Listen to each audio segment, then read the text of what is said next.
Hello दोस्तों, स्वागत है एक बार फिर से आप सभी का हमारे इस चैनल में जिसका नाम है ऑल हिट एग्जाम। और आज के इस वीडियो में हम लोग देखेंगे सीटेट का जो पेपर आप सभी का हुआ है आज 7 फरवरी। सीटेट का जो आप सभी का पेपर हुआ है आज 7 फरवरी को फर्स्ट शिफ्ट में जो आप सभी का पेपर हुआ है पेपर 2 का जूनियर लेवल का, उसके सभी 150 प्रश्नों के हम लोग आंसर देखेंगे एक्सप्लेनेशन के साथ, व्याख्यात्मक तरीके के साथ हल करते हुए चलेंगे। क्योंकि अब तक यूट्यूब पे आप लोगों ने जो भी क्वेश्चन का आंसर देखा है वो केवल आंसर देखा है, एक्सप्लेनेशन के साथ व्याख्यात्मक तरीके से नहीं देखा है। तो मैं आपको इस पूरे वीडियो में सभी 150 क्वेश्चन को व्याख्यात्मक तरीके से हल करते हुए, एक एक क्वेश्चन को एक्सप्लेन करते हुए मैं चलूंगा। तो पूरा 150 क्वेश्चन का ये आज का पूरा वीडियो होगा 7 फरवरी फर्स्ट शिफ्ट में पेपर 2 जूनियर लेवल का। और मेरे पास जो पेपर कोड है वो मैं आपको दिखा दूं। मेरे पास जो पेपर कोड है वो है आपका वाई, पेपर कोड वाई है और ये आपका पेपर 2 है।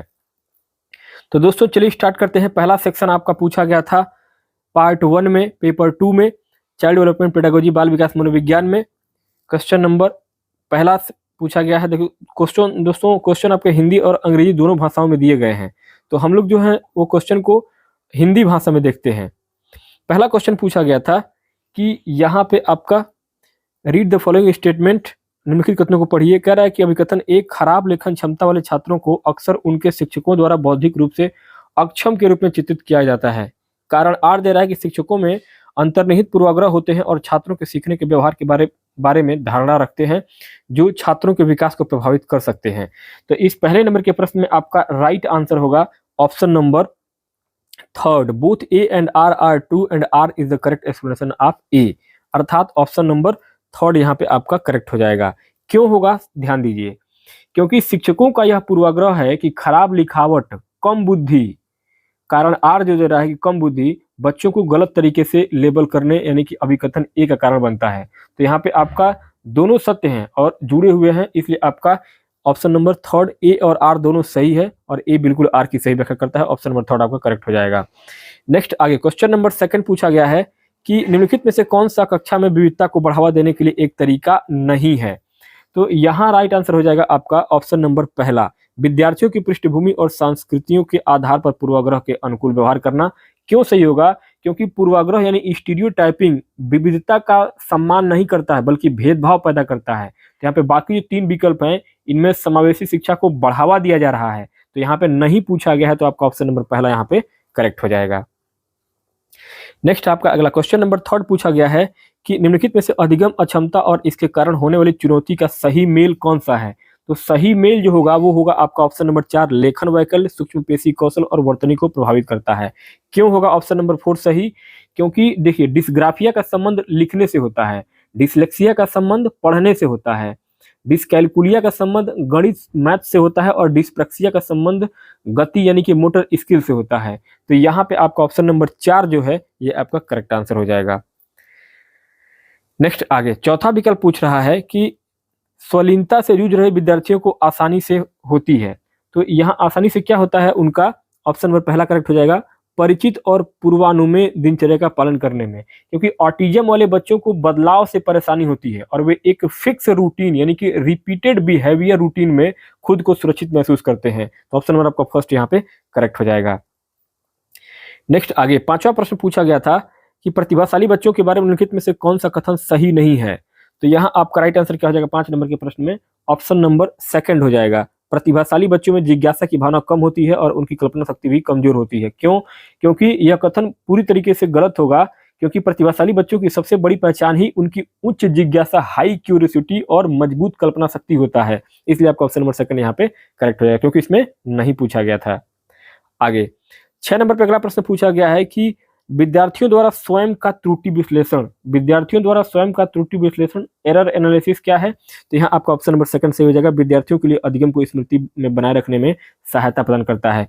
क्यों सही होगा आंसर, क्योंकि अपनी गलतियों को समझना एक अधिसंज्ञानात्मक यानी कि मेटाकॉग्निटिव कौशल है, स्किल है, और यह सीखने को गहरा करता है, न कि उसमें बाधा डालता है। तो ऑप्शन नंबर 2 यहाँ पे करेक्ट हो जाएगा। आगे 7वां प्रश्न है कि घोषणात्मक ज्ञान और प्रक्रियात्मक ज्ञान के संबंध में निम्नलिखित में से कौन सा कथन सही है। तो यहाँ आपका 7 नंबर के प्रश्न में करेक्ट आंसर हो जाएगा ऑप्शन नंबर 1, प्रक्रियात्मक ज्ञान आमतौर पर कार्य विधि उन्मुख होता है। क्यों? क्योंकि प्रक्रियात्मक ज्ञान में यानी कि प्रोसीजरल नॉलेज में हाउ टू डू थिंग्स यानी कि जैसे कि साइकिल चलाना या क्या है एक प्रोसेस पर आधारित है, और डिक्लेरेटिव नॉलेज में क्या होता है फैक्ट होता है यानी कि तथ्यों पर आधारित होता है। तो यहाँ पे आपका ऑप्शन नंबर पहला करेक्ट आंसर हो जाएगा। नेक्स्ट आगे 8वां प्रश्न है कि जिन जिन विषय वस्तुओं को मौजूदा संज्ञानात्मक संरचनाओं के विस्तार या संशोधन की आवश्यकता होती है उन्हें सीखने में डैश डैश समय लगता है और वे डैश डैश अवधि की स्मृति में बने रहते हैं। तो यहाँ आपका करेक्ट आंसर हो जाएगा ऑप्शन नंबर थर्ड, लंबा और लंबी। अर्थात जीन पियाजे के अनुसार जब हमें अपनी पुरानी सोच यानी कि स्कीमा को बदलना मॉडिफाई करना पड़ता है तो इसे सीखने में लंबा समय लगता है, लेकिन यह ज्ञान लंबी अवधि तक याद रहता है क्योंकि यह गहरी समझ पर आधारित होता है। तो ऑप्शन नंबर आपका थर्ड यहाँ पे करेक्ट हो जाएगा। नेक्स्ट आगे 9वां क्वेश्चन पूछा गया था कि निम्नलिखित कथनों को पढ़िए। अभिकथन ए कह रहा है कि शिक्षकों को बच्चों को ऐसे प्रश्नों पर ध्यान केंद्रित करने के लिए प्रोत्साहित करना चाहिए जैसे कि मेरा सीखने का लक्ष्य क्या है और वहां पहुंचने के लिए मुझे क्या करने की जरूरत है। कारण आर दे रहा है कि जब छात्र समझते हैं कि उनके काम के प्रदर्शन का आत्म मूल्यांकन कैसे किया जाए तो वे इस समझ का उपयोग खुद को सीखने और अपनी प्रगति में मदद करने के लिए कर सकते हैं। तो यहाँ पे आपका राइट आंसर 9 नंबर के प्रश्न हो जाएगा option number third, both A and R are true and R is the correct explanation of A. यानी कि ए और आर दोनों विकल्प सही है और ए आर की बिल्कुल सही व्याख्या कर रहा है। ऑप्शन नंबर आपका थर्ड यहाँ पे करेक्ट हो जाएगा। क्यों होगा 9 नंबर के प्रश्न में तीसरा विकल्प सही हो रहा है? ध्यान दीजिए, देखिए यहाँ तर्क में कह रहा है कि खुद से प्रश्न पूछना यानी कि मेटाकॉग्निज्म यानी आत्म मूल्यांकन यानी सेल्फ असेसमेंट का हिस्सा है जो सीखने यानी कि लर्निंग को बेहतर करता है। तो यहाँ पे आपका option number third correct answer हो जाएगा। अगला 10वां प्रश्न पूछा गया था कि अधिगम के निर्देशित खोज आधारित उपागम में, तो इसमें क्या होता है? इसमें होता है शिक्षार्थियों को स्वयं के लिए ज्ञान की रचना करने के अवसर प्रदान किए जाते हैं, क्योंकि यह क्या है, यह रचनावाद कंस्ट्रक्टिविज्म पर आधारित है जहां बच्चा सक्रिय रूप से ज्ञान बनाता है और शिक्षक केवल एक फैसिलिटेटर यानी सुविधादाता होता है। तो ऑप्शन नंबर आपका फर्स्ट यहाँ पे करेक्ट हो जाएगा। आगे 11वां प्रश्न पूछा गया है कि निम्नलिखित में से कौन सी रणनीति बच्चों में वैचारिक समझ विकसित करते समय प्रभावी नहीं है? तो प्रभावी जो नहीं होगा वो होगा आपका ऑप्शन नंबर सेकंड, विद्यार्थियों से परिभाषा को ज्यों का त्यों याद करने के लिए कहना। क्योंकि रटना यानी कि रूट मेमोराइजेशन, रटना कभी भी वैचारिक समझ नहीं बनता है और यह एनसीएफ 2005 और एनईपी 2020 के बिल्कुल खिलाफ है। तो ऑप्शन नंबर आपका सेकंड यहाँ पे करेक्ट हो जाएगा। आगे 12वां प्रश्न पूछा गया है कि एक सक्रिय माध्यमिक विद्यालय कक्षा किसके सैद्धांतिक सिद्धांतों पर स्थापित की जानी चाहिए? तो ये किया जाना चाहिए आपका सामाजिक रचनावाद पर। ऑप्शन नंबर आपका पहला करेक्ट हो जाएगा, क्योंकि आधुनिक शिक्षा वाइगोत्स्की के सामाजिक रचनावाद पर जोर देती है जहां बच्चे चर्चा और सहयोग से सीखते हैं। व्यवहारवाद या मनोविश्लेषणवाद अब कक्षा के लिए प्राथमिक सिद्धांत नहीं माने जाते हैं। तो ऑप्शन नंबर आपका पहला सामाजिक रचनावाद करेक्ट हो जाएगा। 13वां प्रश्न पूछा गया है कि निम्नलिखित कथनों को पढ़िए। कथन कर रहा है कि सहानुभूति यह समझने की योग्यता पर निर्भर करती है कि दूसरों की भावनाएं और उनकी भावनाओं के अनुमान के लिए, कारण आर भावनाएं और संज्ञान एक दूसरे से संबंधित नहीं है। तो यहाँ 13 नंबर के इस प्रश्न में आपका राइट आंसर हो जाएगा ऑप्शन नंबर पहला, ए सही है लेकिन आर गलत है। क्यों? क्योंकि समानुभूति क्या है? सही है, समानुभूति सही है, लेकिन आधुनिक मनोविज्ञान मानता है कि संज्ञान और संवेग एक दूसरे से गहराई से जुड़े हुए हैं, इसलिए आर कथन जो है वो आपका गलत हो जाएगा। यानी कि ए सही है लेकिन आर गलत है। ऑप्शन नंबर पहला आपका करेक्ट हो जाएगा। आगे 14वां प्रश्न पूछा गया था कि एक माध्यमिक स्कूल शिक्षक छात्रों को रणनीतिक स्वप्रेरित शिक्षार्थी बनने में किस प्रकार सक्षम बना सकता है? तो यहाँ 14 नंबर के प्रश्न में आपका ऑप्शन नंबर थर्ड सही हो जाएगा, छात्रों को उनके अधिक संज्ञानात्मक ज्ञान और कौशल विकसित करने के लिए प्रोत्साहित करके। क्यों? क्योंकि जब छात्र यह सीखते हैं कि कैसे सीखना है, थिंकिंग अबाउट थिंकिंग, तो वे आत्मनिर्भर और प्रेरित बनते हैं। नकल करना या रटना क्या है, ये मदद नहीं करता है। तो ऑप्शन नंबर आपका थर्ड यहाँ पे करेक्ट हो जाएगा। आगे 15वां प्रश्न पूछा गया था कि निम्नलिखित में से कौन सा आंतरिक अभिप्रेरणा का उदाहरण है? आंतरिक अभिप्रेरणा का उदाहरण होता है आपका ऑप्शन नंबर 4, व्यक्तिगत रुचि या कार्य के आनंद से अभिप्रेरित अभिप्रेरणा। क्योंकि जब काम करने में खुशी मिलती है तो वह आंतरिक है, जैसे कि पुरस्कार, प्रशंसा या प्रतिस्पर्धा, ये सब क्या है? ये बाहरी है। ऑप्शन नंबर आपका 4 यहाँ पे करेक्ट हो जाएगा। आगे 16वां प्रश्न पूछा गया था कि निम्नलिखित प्रश्न में किस बहस पर प्रकाश डाला गया है? क्या किसी व्यक्ति का जैविक रूप से निर्धारित जेंडर अपने साथ वे सभी विशेषताएं लाता है जो किसी के सामाजिक रूप से निर्मित जेंडर को परिभाषित करती है? तो यहाँ आपका 16 नंबर के प्रश्न में आपका ऑप्शन नंबर थर्ड सही हो जाएगा, प्रकृति परिवेश का विकास पर प्रभाव। क्योंकि यहाँ जैविक सेक्स क्या होता है, एक नेचुरल यानी कि प्रकृति के द्वारा है, और सामाजिक जेंडर क्या है, एक परिवेश के द्वारा यानी कि सोशल कंस्ट्रक्ट के द्वारा बनाया जाता है। तो ऑप्शन नंबर आपका थर्ड यहाँ पे करेक्ट हो जाएगा। आगे 17वां प्रश्न पूछा गया है कि डैश डैश किसके दौरान एक प्रमुख विकासात्मक कार्य व्यक्तिगत यौन और व्यावसायिक पहचान की खोज है? तो यहाँ करेक्ट आंसर हो जाएगा आपका ऑप्शन नंबर पहला, किशोरावस्था।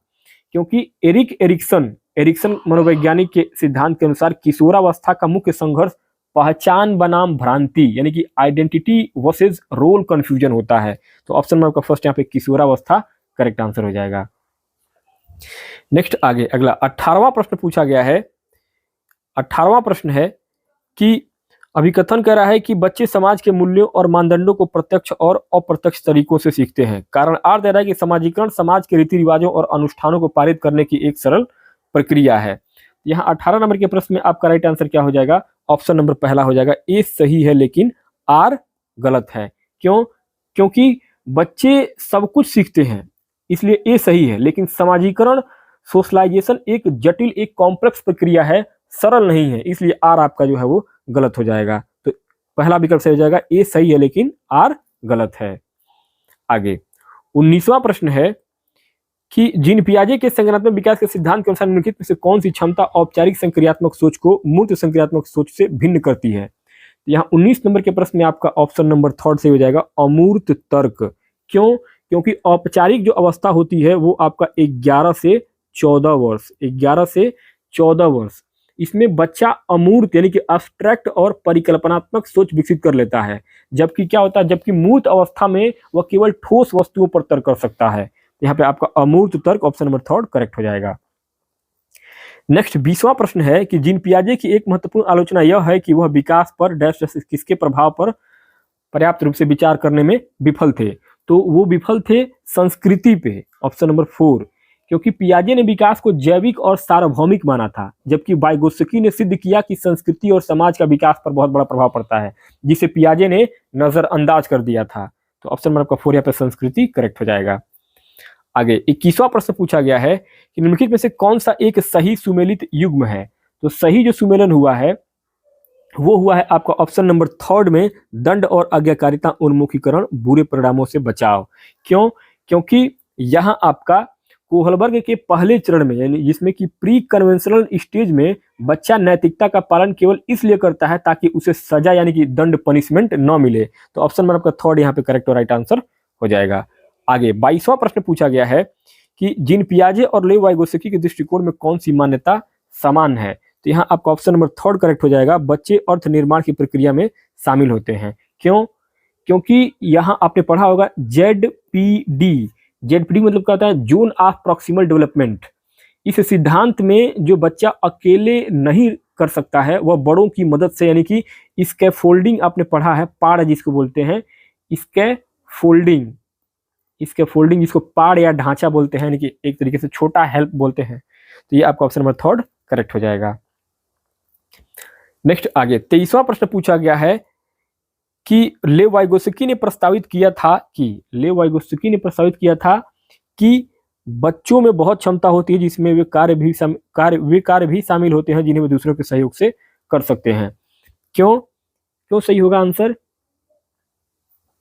क्योंकि इसमें आपका वाइगोत्स्की ये बात मानते हैं कि जो बच्चा अकेले नहीं कर सकता है वह बड़ों की मदद से जरूर कर लेगा। और यहाँ 22वां जो प्रश्न है, 22वें प्रश्न में आपका सही आंसर क्या होगा? ऑप्शन नंबर थर्ड जो मैंने बताया था आपको, थर्ड। इसमें बच्चा जो है वो रचनावादी होता है। दोनों देखिए इसमें थोड़ा 22वां क्वेश्चन को एक बार समझ लीजिए फिर से। 22वें क्वेश्चन में जीन पियाजे और लेव वाइगोत्स्की के दृष्टिकोण में कौन सी मान्यता समान है? तो समान ये है कि बच्चे अर्थ निर्माण की प्रक्रिया में शामिल होते हैं। दोनों रचनावादी यानी कि दोनों मानते हैं कि बच्चे सक्रिय रूप से ज्ञान का निर्माण करते हैं, यानी कि वो पैसिव रिसीवर नहीं है, खुद ज्ञान का निर्माण करते हैं। तो ऑप्शन नंबर थर्ड आपका इसमें सही हो जाएगा। और बाकी 23वां में मैंने आपको बताया ही है, 23 में आपका ऑप्शन नंबर सेकंड करेक्ट होगा।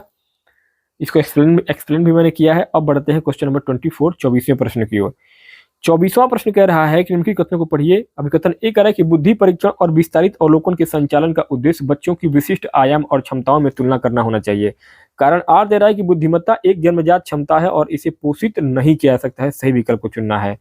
तो यहाँ आपका करेक्ट आंसर हो जाएगा ऑप्शन नंबर सेकंड, ए और आर दोनों कथन जो है वो आपके गलत हैं। अभिकथन और कारण दोनों गलत हैं, क्योंकि आधुनिक शिक्षा में बच्चों की तुलना करना गलत माना जाता है, इसलिए अभिकथन ए गलत होगा। और बुद्धिमत्ता को प्रयास और वातावरण से बढ़ाया जा सकता है, ग्रोथ माइंडसेट से, इसलिए आर भी यहाँ पे गलत होगा। तो आपका ऑप्शन नंबर सेकंड, ए और आर दोनों कथन आपका गलत है। नेक्स्ट क्वेश्चन नंबर 25, 25वां प्रश्न पूछा गया था कि एक शिक्षिका जो अपने माध्यमिक स्कूल की कक्षा में सचेत रूप से सभी जेंडर के वैज्ञानिकों के उदाहरण लेती है और कोशिश कर रही है कि वे क्या कर रही है? वे कर रही है जेंडर रूढ़ियों को तोड़ने का काम कर रही है। आमतौर पर विज्ञान को पुरुषों से जोड़ा जाता है। महिला वैज्ञानिकों के उदाहरण देकर वह इस रूढ़ी यानी कि इस स्टीरियोटाइप को चुनौती दे रही है, इसलिए आपका ऑप्शन नंबर थर्ड यहाँ पे करेक्ट हो जाएगा। नेक्स्ट आगे अगला क्वेश्चन नंबर 26, 26वां प्रश्न पूछा गया है। इनकी कथनों को पढ़िए। अभिकथन एक है कि सभी लड़कियां मेहनती और ईमानदार होती हैं, जबकि लड़के बुद्धिमान और रोबदार होते हैं। कारण दे रहा है कि दो विशिष्ट जैविक मस्तिष्क लड़कियों और लड़कों में शारीरिक और संज्ञानात्मक कौशल के साथ साथ व्यक्तित्व और स्वभाव में सभी मतभेदों का उत्पादन करते हैं। तो यहाँ दोस्तों आपका राइट आंसर क्या हो जाएगा? इसमें राइट आंसर क्या होगा? ऑप्शन नंबर सेकंड हो जाएगा। ए और आर दोनों कथन आपके गलत होंगे, क्योंकि इसमें आपका दे रहा है कि ए जो है एक लैंगिक, एक अभिकथन ए जो है यह आपका लैंगिक रूढ़िवादी तथ्य नहीं है, और आर जो है वैज्ञानिक रूप से गलत है, क्योंकि बुद्धि का लिंग से कोई सीधा जैविक संबंध नहीं होता है। तो यहाँ आपका ऑप्शन नंबर ए सेकंड, दो ए और आर दोनों कथन आपके गलत हो जाएंगे। आगे 27वां प्रश्न पूछा गया था कि विद्यार्थियों के सीखने की प्राथमिकताओं में व्यक्तिगत भिन्नताओं को किस रूप में देखा जाना चाहिए? तो सीखने की प्राथमिकताओं में व्यक्तिगत भिन्नताओं को देखा जाना चाहिए, आपका ऑप्शन नंबर सेकंड हो जाएगा, विविधता का सामान्य चित्रण। क्योंकि हर बच्चा अलग तरीके से सीखता है, या कोई बीमारी या कमी नहीं है, बल्कि एक कक्षा की स्वाभाविक विविधता होती है कि हर बच्चा अलग अलग तरीके से सीखता है। अगला 28वां प्रश्न पूछा गया है कि वह आकलन जो किसी विद्यार्थी के प्राप्त अंकों को अन्य विद्यार्थियों के औसत प्रदर्शन से तुलना करने के लिए किया जाता है, डैश डैश क्या कहलाता है? तो इसको बोला जाता है मानक संदर्भित। ऑप्शन नंबर पहला, मानक संदर्भित। क्यों? क्योंकि दूसरों से तुलना करना यानी कि नॉर्म रेफरेंस टेस्ट, जिसको बोलते हैं नॉर्म रेफरेंस टेस्ट यानी कि एनआरटी। और जैसे कि किसी का कोई जैसे कि किसी भी एग्जाम में परसेंटाइल निकलता है या कोई रैंक निकलता है, तो वो क्या है? नॉर्म से, यानी कि एनआरटी है। एनआरटी मतलब क्या होता है? Norm reference test. और एक होता है आपका ये क्राइटेरियन रेफरेंस यानी कि सीआरटी, क्राइटेरियन रेफरेंस टेस्ट। यह क्या होता है कि एक फिक्स पासिंग मार्क्स से तुलना होता है। जैसे कि सीटेट में आपको 90 नंबर पाने हैं, 150 में 90 नंबर पाना ही है, ये क्या है? एक फिक्स है। तो ये मानक संदर्भित आपका यहाँ पे करेक्ट हो जाएगा। आगे क्वेश्चन नंबर 29, 29वां प्रश्न पूछा गया है कि कक्षा आकलन के बारे में लिखित में से कौन से कथन सही हैं? तो जो कथन सही होगा वो हो जाएगा आपका ऑप्शन नंबर 4, 1 और 2। 1 और 2 क्यों होगा? क्योंकि आकलन संज्ञानात्मक प्रक्रियाओं को प्रभावित करता है, ये कथन बिल्कुल सही है। दूसरा कि आकलन सीखने का अनुभव होना चाहिए, ये भी सही है। लेकिन तीसरा जो कह रहा है कि ये आकलन को छात्रों को सीखने के लिए डर और तनाव पैदा कर, ये बिल्कुल गलत होगा। और आकलन मानकीकृत यानी कि आकलन कभी भी मानकीकृत नहीं होता, ये लचीला होता है, तो ये भी कथन गलत हो जाएगा। तो यानी कि ऑप्शन नंबर 4 आपका 1 और 2 सही हो जाएगा। तीसवां और आखिरी प्रश्न का आपका सीडीपी बाल विकास मनोविज्ञान पेपर 2 जूनियर लेवल 7 फरवरी 2026 यानी आज के पेपर में निम्नलिखित में से कौन सा प्रश्न विद्यार्थियों के उच्च स्तरीय आलोचनात्मक और विश्लेषणात्मक चिंतन कौशल को बढ़ावा देगा? तो यह बढ़ावा देगा आपका ऑप्शन नंबर थर्ड, एक ही घटना को दर्शाने वाले दो अखबारों के लेखों में निहित मान्यताओं की पहचान करें। क्यों? क्योंकि शब्द सूची बनाना का मतलब क्या होता है, एक तरीके की रिकॉल करना। संज्ञा पहचाना मतलब क्या है, ग्रामर। और मान्यताओं मतलब क्या है कि एक अजम्पशन, इसको पहचानना और विश्लेषण करना ही क्रिटिकल थिंकिंग है, क्योंकि इसमें छात्र को गहराई से सोचना और तुलना करना पड़ता है। इसलिए आपका ऑप्शन नंबर थर्ड यहाँ पे करेक्ट हो जाएगा। अब दोस्तों यहाँ पे आपका हम लोग चलेंगे सीधे पार्ट 3 की तरफ, जो कि सामाजिक अध्ययन का होगा। गणित और विज्ञान को हम लोग नेक्स्ट अगले वाले वीडियो में देखेंगे। गणित विज्ञान का एक अलग से मैं वीडियो बनाऊंगा गणित और विज्ञान का, जिसमें 60 प्रश्न केवल गणित और विज्ञान के ही सॉल्व किए जाएंगे। बाकी एसएसटी को इसमें मैंने शामिल किया है, सोशल साइंस सामाजिक अध्ययन में उन 60 प्रश्नों को मैंने शामिल किया है। तो पार्ट 3 में हम लोग बढ़ते हैं। यहाँ से अब आपका पार्ट 3 शुरू होगा। पार्ट 3 आपका यहाँ से अब शुरू हो रहा है। सामाजिक विज्ञान सामाजिक अध्ययन के टोटल 60 प्रश्नों को यहाँ से हम लोग अब देखना शुरू करेंगे। तो दोस्तों 31 नंबर पे आपका प्रश्न आया था। 31 नंबर पार्ट 3 सोशल साइंस सामाजिक अध्ययन में निम्नलिखित में से कौन सा भारतीय संविधान की प्रस्तावना में अंतर्विष्ट नहीं है? तो यहाँ पे आपका स्वतंत्रता करेक्ट आंसर हो जाएगा, ऑप्शन नंबर पहला फ्रीडम। क्योंकि भारतीय संविधान की प्रस्तावना में आपका प्रिजम्बल प्रस्तावना में लिबर्टी स्वाधीनता, इक्वलिटी समानता और जस्टिस न्याय शब्द है, लेकिन फ्रीडम शब्द का प्रयोग सीधे तौर पर प्रस्तावना के मुख्य आदर्शों की सूची में कहीं भी नहीं किया गया है। ये किसमें लिखा है? अनुच्छेद 19 में है। तो आपका स्वतंत्रता फ्रीडम यहाँ पे राइट आंसर हो जाएगा, क्योंकि यही आपका नहीं है। नेक्स्ट आगे 32वां प्रश्न है कि एक ऐसी स्थिति जहां एक व्यक्ति को वे संसाधन और अवसर प्राप्त नहीं है जो अन्य व्यक्तियों को उपलब्ध है, क्या कहलाती है? तो इसको बोलते हैं असमानता। असमानता बोलते हैं, क्योंकि जब समाज के एक वर्ग को दूसरे के मुकाबले कम अवसर मिलते हैं तो यह क्या है? एक असमानता की परिभाषा है। नेक्स्ट आगे अगला क्वेश्चन नंबर थर्ड, तीसरा प्रश्न पूछा गया था एसएसटी में, निम्नलिखित में से कौन सी लोकतांत्रिक सरकार की विशेषताएं नहीं है? ए, निर्णय लेने में लोगों की अप्रत्यक्ष भागीदारी। बी, प्रधानमंत्री के पास निरपेक्ष शक्ति है। सी, अपने लोगों से अपने कार्यों को समझाना और बचाव करना। सही विकल्प को चुनाव करना है। तो यहाँ आपका राइट आंसर क्या हो जाएगा? ऑप्शन नंबर पहला सही हो जाएगा, ए और सी। ए और सी। क्यों? क्योंकि अप्रत्यक्ष भागीदारी का मतलब क्या है? सही, अप्रत्यक्ष भागीदारी सही है, क्योंकि हम प्रतिनिधि चुनते हैं। बी आपका गलत होगा। क्यों? क्योंकि प्रधानमंत्री के पास निरपेक्ष शक्ति, यही गलत है। संविधान और संसद का अंकुश होता है। सी सही है, क्योंकि कार्यों को समझाना और बचाव करना, ये आपका सही है, क्योंकि ये जवाबदेही है। तो यहाँ पे आपका ऑप्शन नंबर पहला केवल ए और सी करेक्ट हो जाएगा। नेक्स्ट आगे अगला क्वेश्चन नंबर 4 पूछा गया है, चौथा प्रश्न, कि निम्नलिखित में से कौन सा प्रकार नगर पालिकाओं के अधिकार क्षेत्र में नहीं आता है? तो नहीं आता है तो वो आएगा आपका न्याय व्यवस्था को बनाए रखना, क्योंकि कानून और व्यवस्था ये राज्य सरकार यानी कि पुलिस का काम है, नगर निगम का नहीं है। पार्क, शिक्षा और जन्म मृत्यु पंजीकरण ये नगर निगम के काम होते हैं। अगला 5वां प्रश्न पूछा गया है, निम्नलिखित में से बाजारों की श्रृंखला के संदर्भ में कौन सा क्रम सही है? तो बाजारों की श्रृंखला में जो क्रम सही होगा वो होगा आपका ऑप्शन नंबर सेकंड, उत्पादक, थोक विक्रेता, परचूनिया और उपभोक्ता। क्योंकि जो सामान फैक्ट्री, खेत, उत्पादक से सामान जो है वो फैक्ट्री से या खेत से थोक मंडी, वहां से दुकानदार और अंत में ग्राहक तक पहुंचता है। 36वां प्रश्न पूछा गया है, खेतीहर मजदूरों के संदर्भ में लिखित कथनों को पढ़िए। कथन ए करेक्ट, ग्रामीण क्षेत्रों में रोजगार गारंटी कार्यक्रम ग्रामीण से शहरी क्षेत्रों में पलायन को घटा सकते हैं।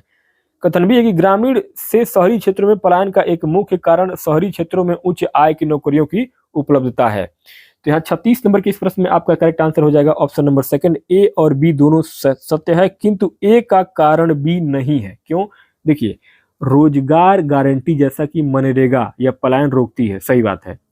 कथन बी कह रहा है लोग शहर ज्यादा पैसे के लिए जाते हैं, ये भी सही है। दोनों अपनी अपनी जगह सही तथ्य हैं, लेकिन बी जो है शहर में पैसा यह व्याख्या नहीं करता है कि गांव की योजना क्यों बनाई गई है, बल्कि ए बी की समस्या का समाधान है। तो ऑप्शन नंबर सेकंड आपका यहाँ पे करेक्ट हो जाएगा। नेक्स्ट आगे क्वेश्चन नंबर 37, 37वां प्रश्न पूछा गया है, कॉलम ए और कॉलम बी को मिलान करना है। तो यहाँ आपका तीसरा जो मिलान है ये बिल्कुल सही हो जाएगा। ग्राम सभा जो है वो बीपीएल सूची अनुमोदित करता है। ग्राम सभा बीपीएल सूची अनुमोदित करता है। ग्राम पंचायत जो है ये जल स्रोतों का रख रखाव करता है। जनपद पंचायत जो है ये पंचायतों में सी का हो जाएगा आपका पहला, पंचायतों में धन को नियंत्रित करता है। और जिला परिषद धन वितरण यानी कि सेकेंड।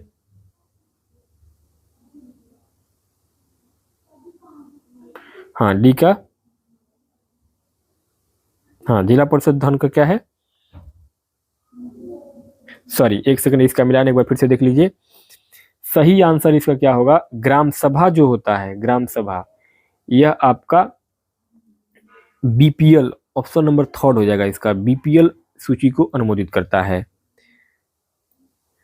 बी का हो जाएगा चौथा, ग्राम पंचायत जल स्रोतों का रखरखाव करता है। जनपद पंचायत जो है ये आपका उसके क्षेत्राधिकार के विभिन्न पंचायतों के क्रियाकलापों में सामंजस्य बैठाता है। और जिला परिषद जो है ये ग्राम पंचायतों में धन को नियंत्रित करता है। तो यहाँ पे आपका ऑप्शन नंबर थर्ड जो है वो सही मिलान हो जाएगा। आगे 38वां प्रश्न पूछा गया था कि दोहरे भार का क्या संदर्भ है।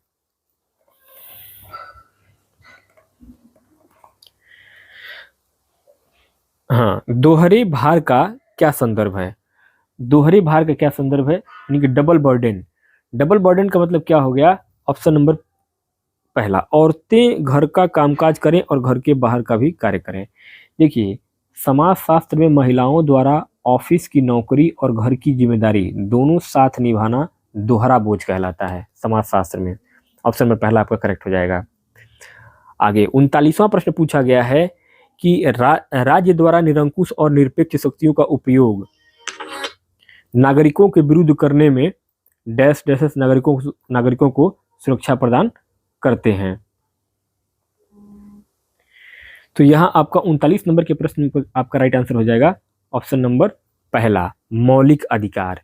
क्योंकि फंडामेंटल राइट्स, मौलिक अधिकार सरकार की शक्तियों पर लगाम लगाते हैं और नागरिकों की रक्षा करते हैं। अगला 40वां प्रश्न पूछा गया है कि निम्नलिखित में से कौन से कार्य भारत के संविधान के अनुच्छेद 21 की अवमानना करते हैं। ए, सरकार द्वारा निश्चित न्यूनतम वेतन की किसी सफाई कर्मचारी को न मिलना। बी, निजी विद्यालयों का विद्यार्थियों से अत्यधिक फीस शुल्क लेना। सी, एक वस्त्रों उद्योग भूजल को संक्रमित करें जो कि पेयजल का एक स्रोत है।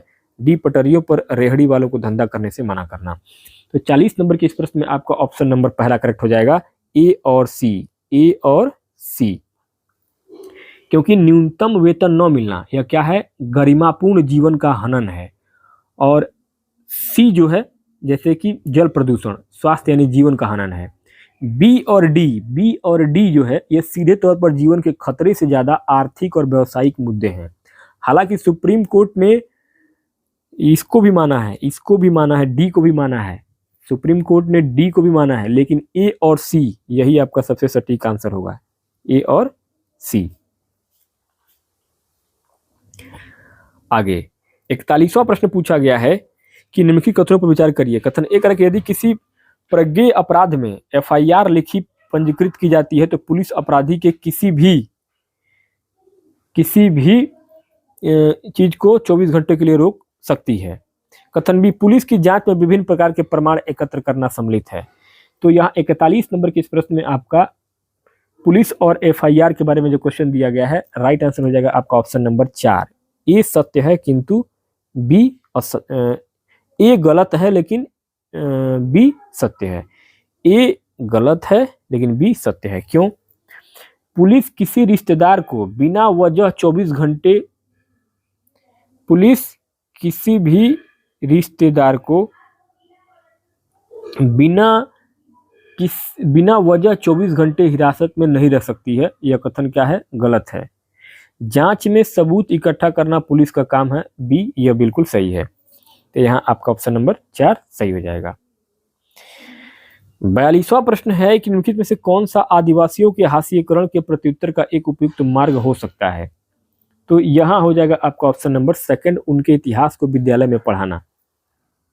क्योंकि उनकी संस्कृति और इतिहास को सम्मान देने से मुख्य धारा में उनका समावेशन बढ़ता है, और पलायन या बदलाव के लिए कहना क्या है, वो गलत है। ऑप्शन नंबर आपका सेकंड सही हो जाएगा। क्वेश्चन नंबर 43 कह रहा है कि निम्नलिखित में से किन समुदाय या समुदायों को 1989 के अत्याचार निरोध अधिनियम के अंतर्गत संवैधानिक सुरक्षा प्रदान की गई है? तो ये किया गया है आपका ऑप्शन नंबर पहला हो जाएगा सी और डी। यह कानून विशेष रूप से अनुसूचित जाति एससी, शेड्यूल कास्ट और अनुसूचित जाति एसटी की सुरक्षा के लिए बनाया गया था। ऑप्शन नंबर आपका पहला करेक्ट हो जाएगा। 44वां प्रश्न पूछा गया है कि विद्या शाखा की सीमाओं को जो सामाजिक विज्ञान का निर्माण करती है खोलने की आवश्यकता है, और एक दी गई परिघटना को समझने के लिए बहुसंख्यक उपागमों की भी आवश्यकता हो सकती है। इस उपागम को क्या कहा जाता है? इस उपागम को कहा जाता है अंतर अनुशासनिक चिंतन, इंटरडिसिप्लिनरी थिंकिंग। क्योंकि जब एक मुद्दे को इतिहास, भूगोल और राजनीति तीनों नजरिए से देखा जाए तो इसे हम अंतर अनुशासनिक कहते हैं। ऑप्शन नंबर आपका थर्ड करेक्ट हो जाएगा। 45वां प्रश्न है कि सामाजिक विज्ञान के पाठ्यक्रम के निर्माण में निम्नलिखित में से कौन सा बुनियादी तर्क प्रदान करता है? तो बुनियादी तर्क प्रदान करेगा आपका ऑप्शन नंबर थर्ड, स्थानीय अनुभवों का समावेश। क्योंकि एनसीएफ 2005 के अनुसार ज्ञान को बच्चे के बाहरी जीवन और स्थानीय संदर्भ से जोड़ना सबसे जरूरी है। ऑप्शन नंबर थर्ड सही हो जाएगा। 46वां प्रश्न पूछा गया है कि निष्पक्ष मुकदमा एक महत्वपूर्ण संकल्पना है जब आपराधिक न्यायतंत्र के विषय में बात की जा रही हो। इस संकल्पना के शिक्षण के लिए आप विद्यार्थियों को एक व्यक्ति की कहानी सुनाते हैं जिस पर चोरी का आरोप लगा हो और बाद में पुलिस थाने में और उसके बाद न्यायालय में क्या होता है, आपने यह किस शिक्षण शास्त्रीय संसाधन का उपयोग किया है? तो यहाँ जो है आपका इसको बोलते हैं केस अध्ययन का, केस स्टडी। क्योंकि किसी एक वास्तविक या काल्पनिक घटना यानी कि केस के माध्यम से कानून की प्रक्रिया समझाना यह केस स्टडी कहलाता है। ऑप्शन नंबर आपका 4 करेक्ट हो जाएगा। 47वां प्रश्न है कि सार्थक अधिगम को बढ़ावा देने के लिए शिक्षक शिक्षिका को अपनी कक्षा में निम्नलिखित में से किसका अनुसरण करना चाहिए? तो अनुसरण करना चाहिए आपका विद्यार्थियों को वे कार्य देना जो चुनौतीपूर्ण हो, क्योंकि रटना या आसान काम सीखने में वृद्धि नहीं करते हैं। रटना जो है वो आसान काम सीखने में वृद्धि नहीं करते हैं। चुनौतीपूर्ण कार्य, चैलेंजिंग टास्क जो है बच्चों को सोचने पर मजबूर करते हैं। ऑप्शन नंबर सेकंड आपका करेक्ट हो जाएगा। 48वां प्रश्न है, नीचे 2 कथन दिए गए हैं। अभिकथन कह रहा है कि सामाजिक विज्ञान का अध्ययन छात्रों में समकालीन समाज की बेहतर समझ विकसित करने में सहायक होता है। कारण दे रहा है कि सामाजिक विज्ञान की शिक्षा छात्र को समाज के प्रभावी सदस्य बनाने के लिए तथा आत्मविकास के लिए आवश्यक ज्ञान, कौशल और सही दृष्टिकोण प्रदान करती है। तो यहां आपका करेक्ट आंसर क्या हो जाएगा 48 नंबर के इस प्रश्न में? ऑप्शन नंबर तीसरा सही हो जाएगा। ए और आर दोनों सही है तथा आर ए की बिल्कुल सही व्याख्या कर रहा है। क्यों सही होगा? क्योंकि सामाजिक विज्ञान समाज को समझने में मदद करता है और क्योंकि यह छात्रों को आवश्यक ज्ञान और दृष्टिकोण देता है, इसलिए आपका ए और आर दोनों जो है कथन वो सही होगा और आर ए की बिल्कुल सही व्याख्या कर रहा है। 49वां प्रश्न है कि सामाजिक विज्ञान शिक्षण एक है। सामाजिक विज्ञान शिक्षण क्या है? एक पेशेवर गतिविधि है। क्या है? क्योंकि यह केवल तथ्य रटाना नहीं है बल्कि एक कौशलपूर्ण पेशेवर कार्य है। तो ऑप्शन नंबर आपका 4 यहाँ पे प्रोफेशनल एक्टिविटी करेक्ट हो जाएगा। 50वां प्रश्न है कि विद्यार्थियों को पृथ्वी के विभिन्न भागों की व्याख्या करने के लिए निम्नलिखित में से कौन सी शिक्षण अधिगम सामग्री सबसे उपयुक्त है? ग्लोब, नक्शा, एटलस। तो यहाँ 50 नंबर के प्रश्न में आपका ऑप्शन नंबर थर्ड सही हो जाएगा, ए और बी, यानी कि ग्लोब और नक्शा। क्योंकि पृथ्वी का अगर सही 3D मॉडल बनाना हो और नक्शा बनाना हो तो यह जो है आपका ग्लोब और नक्शा, ये दोनों जो है भूगोल पढ़ाने के लिए बिल्कुल सर्वोत्तम कैटेगरी में आते हैं। 51 नंबर पर अगला प्रश्न पूछा गया है कि निम्नलिखित में से कौन सी शिक्षण विधि बच्चों के लिए सामाजिक विज्ञान को आनंदप्रद बनाने के लिए शिक्षक या शिक्षिका द्वारा प्रयोग की जानी चाहिए? ए, संग्रहालय की यात्रा का आयोजन, बी, सामाजिक विज्ञान सप्ताह मनाना, सी, रात्रि आकाश देखने के लिए प्रोत्साहित करना, डी, सामाजिक तथ्यों से संबंधित बृहद सांख्यिकी डेटा साझा करना। तो यहाँ पे आपका 51 नंबर के इस प्रश्न में आपका राइट आंसर हो जाएगा ऑप्शन नंबर थर्ड, ए, बी और सी। ए, बी और सी। क्योंकि संग्रहालय जाना, विज्ञान सप्ताह मनाना और आकाश देखना ये सब सक्रिय गतिविधियां हैं, लेकिन सांख्यिकी डेटा या बच्चों के लिए उबाऊ हो सकता है, इसलिए आपका ऑप्शन नंबर थर्ड, ए, बी और सी करेक्ट हो जाएगा। आगे 52 नंबर पे अगला प्रश्न पूछा गया है। 52 नंबर पे अगला प्रश्न पूछा गया है कि कथन ए दे रहा है कि सामाजिक विज्ञान में सार्थक अधिगम सूचना के भंडारण और पुनः प्राप्ति की एक उत्पादक प्रक्रिया है। कथन 2 कह रहा है कि सोचना, भाषा, मौखिक या सांकेतिक और कार्य करना आपस में घनिष्ठ रूप से जुड़े हुए हैं। तो यहाँ आपका 52 नंबर के इस प्रश्न में आपका ऑप्शन नंबर सेकंड करेक्ट हो जाएगा। कथन 1 गलत है, परंतु कथन 2 आपका सही है। कथन 1 आपका जो है वो गलत है, कथन 2 सही है। क्यों? क्योंकि अधिगम केवल जो है सूचना भंडारण नहीं है, यह निर्माणवादी होता है, इसलिए आपका ये कथन जो है कथन 1 गलत होगा और कथन 2 सही होगा, क्योंकि सूचना भाषा और काम करने से जुड़ा हुआ है। ये बात कौन कह रहा है? वाइगोत्स्की के सिद्धांत में कहा गया है। तो ऑप्शन नंबर सेकंड आपका कथन 1 गलत है, परंतु कथन 2 सही हो जाएगा। नेक्स्ट आगे 53 नंबर पे अगला प्रश्न पूछा गया है कि कथन कर रहा है कि लोकतांत्रिक पद्धति में अधिकारों के केंद्रीकरण जैसे पंचायती राज, हाँ, लोकतांत्रिक पद्धति में अधिकारों के केंद्रीकरण और जैसे पंचायती राज व्यवस्था ने बहुत महत्व हासिल कर लिया है। कथन 2 कह रहा है कि पंचायती राज व्यवस्था का उद्देश्य लोगों की सहभागिता के स्तर को ऊंचा उठाना है। तो यहाँ आपका राइट आंसर क्या हो जाएगा? ऑप्शन नंबर सेकंड हो जाएगा। कथन 1 गलत है, परंतु कथन 2 आपका सही है। कथन 1 गलत है, परंतु कथन 2 आपका सही है, क्योंकि पंचायती राज विकेंद्रीकरण है, न कि केंद्रीकरण। तो आपका पहला कथन गलत हो जाएगा और कथन 2 सही होगा, क्योंकि इसका उद्देश्य भागीदारी बढ़ाना है, इसलिए आपका ऑप्शन नंबर सेकंड करेक्ट हो जाएगा। कथन 1 गलत है, परंतु कथन 2 सही है। आगे 54 नंबर पे अगला प्रश्न पूछा गया है। 54 नंबर पे अगला प्रश्न पूछा गया है 54 नंबर पे कि पल्लवकालीन सभाएं अपनी उप समितियों के जरिए विभिन्न तरह के काम जैसे सिंचाई, सड़क निर्माण, स्थानीय मंदिरों की देखरेख आदि करती थी। इनके कार्य संचालन की बारीकियों से विद्यार्थियों को रूबरू करवाने के निम्नलिखित में से कौन सी बाल केंद्रित गतिविधियां की जा सकती हैं? तो यहाँ पल्लवकालीन सभाएं जो होती थी उसमें आपका ऑप्शन नंबर सेकंड से हो जाएगा, ए, बी और डी। ए, बी और डी, सी गलत होगा। क्यों? क्योंकि स्कूल में कार्य विभाजन यानी कि ए और समूह बनाना यानी कि बी बच्चों के जीवन से जुड़ा है, और डी जो है, डी ये क्या है? श्रव्य दृश्य सामग्री से संबंधित है, तो ये भी सही होगा। लेकिन वास्तविक यात्रा, ये सी वास्तविक यात्रा सी जो है ये संभव नहीं है, क्योंकि वे सभाएं अब अस्तित्व में नहीं है। ये क्या है? ऐतिहासिक हैं। तो ऑप्शन में आपका सेकंड यहाँ पे ए, बी और डी करेक्ट हो जाएगा। 55 नंबर पर अगला प्रश्न पूछा गया था कि यह सुनिश्चित करने के लिए कि सामाजिक विज्ञान का शिक्षण विकासशील मुद्दों पर अधिक बल देने से दूर जाते हुए ऐसे मुद्दों की समझ पैदा करे जो न्याय और प्रतिष्ठा से जुड़े हैं, यह आवश्यक है कि ध्यान में उपयोगितावाद से डैश की ओर अंतरण होगा। तो यह अंतरण होगा आपका समतावाद, ऑप्शन नंबर आपका फर्स्ट, क्योंकि न्याय और प्रतिष्ठा की बात समानता यानी कि आपका एक तरीके से समानता से जुड़ी है, न कि सिर्फ उपयोगिता से। तो यहाँ पे आपका ऑप्शन नंबर पहला समानता, ये आपका इग्लैटरिनिज्म। आगे 55 नंबर पे अगला प्रश्न पूछा गया है। 55 नंबर पे प्रश्न पूछा गया है कि अभिकथन एक है कि सामाजिक विज्ञान का एक महत्वपूर्ण पक्ष है अलग अलग भावों वाले उत्तरों या कभी कभी पूर्णतः विपरीत उत्तरों की संभावना। कारण दे रहा है कि सामाजिक विज्ञान के शिक्षक या शिक्षिका के लिए पीठासीन होकर प्रवचन देने की पारंपरिक आदत से हटना।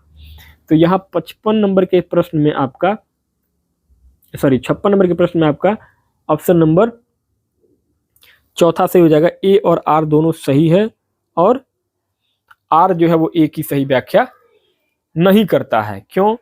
ध्यान दीजिए, यहां तर्क में क्या कह रहा है, इसमें अभिकथन में क्या कह रहा है कि देखिए इसमें दोनों बातें सही है। सामाजिक विज्ञान में एक ही सही उत्तर नहीं होता है और शिक्षक को केवल उपदेश नहीं देना चाहिए। तो यहाँ पे ए और आर दोनों कथन सही तो हैं, लेकिन आर जो है वो ए का सीधा कारण नहीं बनेगा। तो यहाँ पे आपका ऑप्शन नंबर 4 करेक्ट हो जाएगा।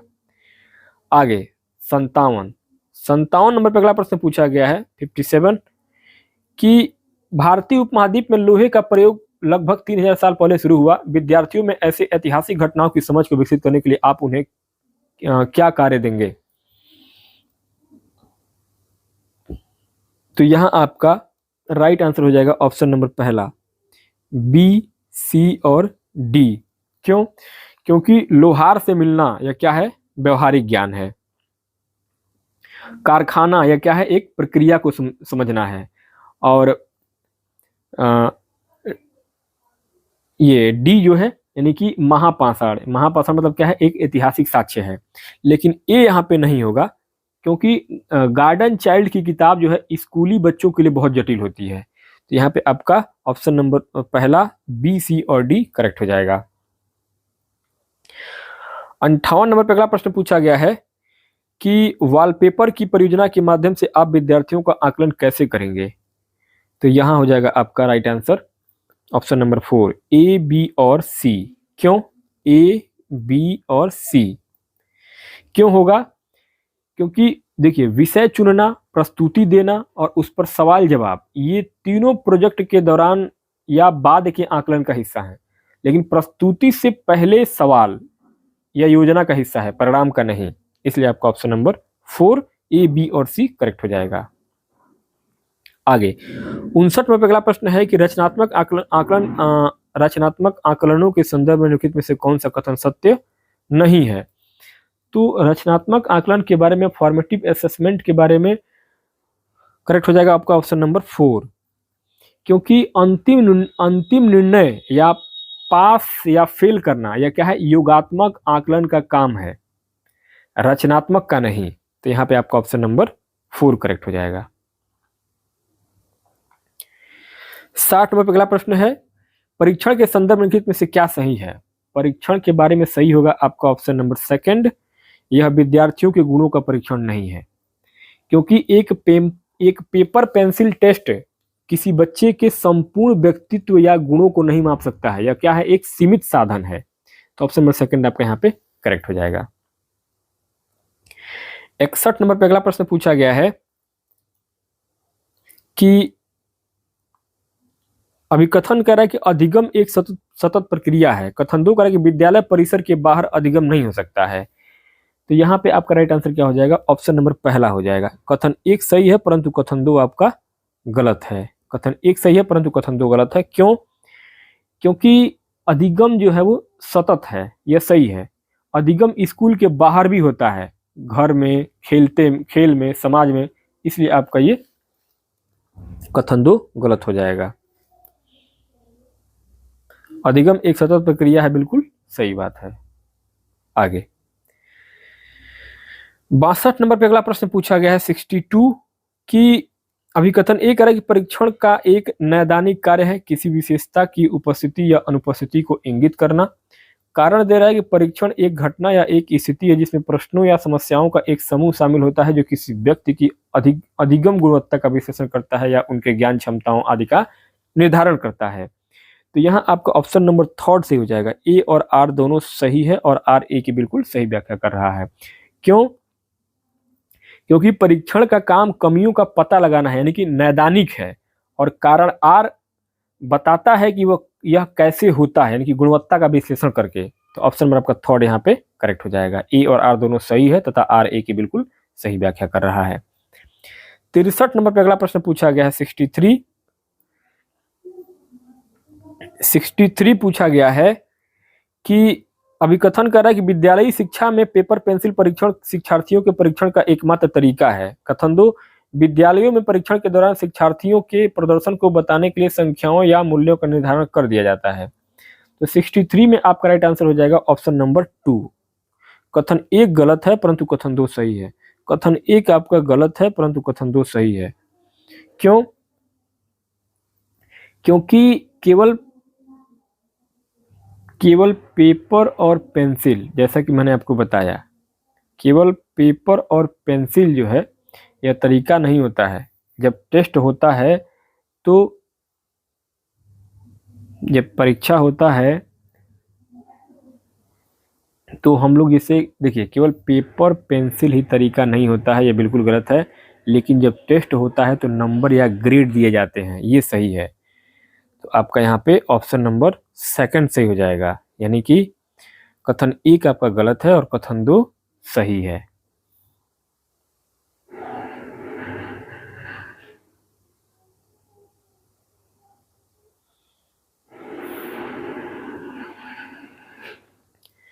नेक्स्ट आगे 64 कह रहा है कि वह स्थान जहां दस्तावेज और पांडुलिपियां भंडारित की जाती हैं तथा वर्तमान में सभी राष्ट्रीय और राज्य सरकारों के पास ये हैं, जहां वे अपने सभी प्राचीन कार्यालयीय अभिलेख और कार्य विवरण रखते हैं, क्या कहलाता है? तो ये कहलाता है आपका अभिलेखागार, यानी कि आर्काइव। पुराने सरकारी दस्तावेज और ऐतिहासिक रिकॉर्ड जो होते हैं ना, वो आर्काइव में सुरक्षित रखे जाते हैं। तो ऑप्शन में आपका सेकंड यहाँ पे करेक्ट हो जाएगा। नेक्स्ट आगे 65 कह रहा है कि तमिल क्षेत्र से संबंधित निम्नलिखित में से कौन सा कथन गलत है? ऑप्शन नंबर सेकंड से हो जाएगा, तीनों मुखियाओं में से प्रत्येक के पास सत्ता के 3 केंद्र थे, ये आपका गलत हो जाएगा। क्योंकि चोल, चेर और पांड्य इनको मुवंदार कहा जाता था। चोल, चेर और पांड्य यानी कि मुवंदार, इनके पास 2-2 सत्ता केंद्र थे, एक तटीय और एक अंदरूनी। कुल 6 केंद्र थे, 9 की 9 केंद्र थे। यहाँ पे आपका ऑप्शन नंबर सेकंड, यही कथन आपका गलत हो जाएगा। 66 नंबर पे अगला प्रश्न पूछा गया है, 66 नंबर पे, कि राज्य और धर्म के मध्य संबंध वर्तमान समय में भारतीय राजनीति में वाद युद्ध का आधार हो सकता है, पर इतिहास व्यवहारिक समाधान प्रस्तुत करता है। उपयुक्त कथन के लिए कारणों का चयन करिए। तो यहाँ आपका 66 नंबर के इस प्रश्न में आपका ऑप्शन नंबर थर्ड सही हो जाएगा, केवल ए, बी और सी। ए, बी और सी। क्योंकि मंदिर अर्थव्यवस्था का केंद्र थे। अमृतसर शहर गुरुद्वारे के चारों ओर बसा है और सूफियों ने मानवता पर जोर दिया। ये सब जो है धर्म और समाज के सकारात्मक जुड़ाव दिखाते हैं। परंतु डी जो है, डी, यह युद्ध, इसका समाधान कभी भी नहीं होगा। तो आपका ऑप्शन नंबर डी गलत हो जाएगा। बाकी ए, बी और सी आपका यहाँ पे करेक्ट और राइट आंसर हो जाएगा। 67 कह रहा था कि 12वीं शताब्दी के लिए असामान्य कलहड़ ने विविध प्रकार के स्रोतों का इस्तेमाल किया। प्रशस्ति के लेखकों के असमान वह शासक और उनकी कार्यनीतियों के बारे में अक्सर आलोचना करता था, उनके स्रोतों में शामिल है। उनके स्रोतों में क्या शामिल होगा? उनके स्रोतों में शामिल था आपका प्रारंभिक इतिहास, चश्मदीद विवरण, दस्तावेज और शिलालेख। क्योंकि कलहड़ ने कश्मीर का इतिहास लिखने के लिए इन सभी निष्पक्ष स्रोतों का उपयोग किया, जो उस समय के लिए बहुत वैज्ञानिक माने जाते थे। तो ऑप्शन नंबर सेकंड आपका करेक्ट हो जाएगा। आगे 68 कह रहा है, 68 नंबर पे अगला प्रश्न है कि मराठाओं के संदर्भ में कौन से कथन सही हैं? तो मराठा के बारे में जो सही होगा वो हो जाएगा आपका ऑप्शन नंबर पहला, ए, बी, सी और डी सब सही है। क्योंकि शिवाजी ने देशमुखों यानी कि योद्धा परिवार और कुनबियों यानी कि किसान पशुपालक, इनकी मदद से ही मराठा साम्राज्य खड़ा किया था। तो सभी कथन जो है यहाँ पे बिल्कुल सही हो जाएगा। ऑप्शन नंबर आपका पहला करेक्ट हो जाएगा। 69 नंबर पे अगला प्रश्न पूछा गया है, 69 कह रहा है कि ऐतिहासिक दावा, अहोम ने एक बहुत बड़ा राज्य बनाया। उपयुक्त दावे के लिए उपयुक्त साक्ष्यों का चयन करिए। तो अहोम राज्य के लिए आपका ऑप्शन नंबर थर्ड सही हो जाएगा, ए, बी और सी। ए, बी और सी। क्योंकि अहोमों ने बारूद, तोपों का इस्तेमाल किया और पाइक यानी कि जबरन मजदूर व्यवस्था अपनाई। 1662 में मीर जुमला ने अहोमों को हराया था, अहोमों ने मुगलों को नहीं। इसलिए आपका डी गलत हो जाएगा। अहोमों ने मुगलों को नहीं, 1662 में मीर जुमला ने अहोमों को हराया था। तो ऑप्शन नंबर आपका थर्ड, ए, बी और सी आपका करेक्ट हो जाएगा। नेक्स्ट आगे 70 नंबर पे अगला प्रश्न पूछा गया है कि कृषक क्रांतियों पर निम्नलिखित की वैधता का उल्लेख कीजिए। अभिकथन ए कह रहा है कि वे जो उत्पीड़ित किए जाते हैं हमेशा विद्रोही के रूप में आगे नहीं आते हैं, वे ऐसा केवल किसी एक समय में करते हैं। कारण दे रहा है कि 1859 में नील के किसानों ने महसूस किया कि उन्हें रोपने वालों के विरुद्ध स्थानीय जमींदारों का समर्थन प्राप्त है। परिणाम क्या निकला कि महिलाएं बर्तनों, पतीलों और रसोई के अन्य उपकरणों के साथ युद्ध के लिए आगे आईं। तो तो यहाँ कृषक क्रांतियां जो नील विद्रोह हुआ था उसमें आपका राइट आंसर हो जाएगा ऑप्शन नंबर थर्ड, अभिकथन, कारण और परिणाम सभी वैध हैं, क्योंकि किसान हमेशा विद्रोह नहीं करते हैं। अभिकथन जो 1859 में उन्हें स्थानीय जमींदारों का साथ मिला इसलिए विद्रोह हुआ और महिलाएं भी लड़ी, तो परिणाम तीनों इतिहास के सम्मत है। ऑप्शन नंबर आपका थर्ड यहाँ पे करेक्ट हो जाएगा।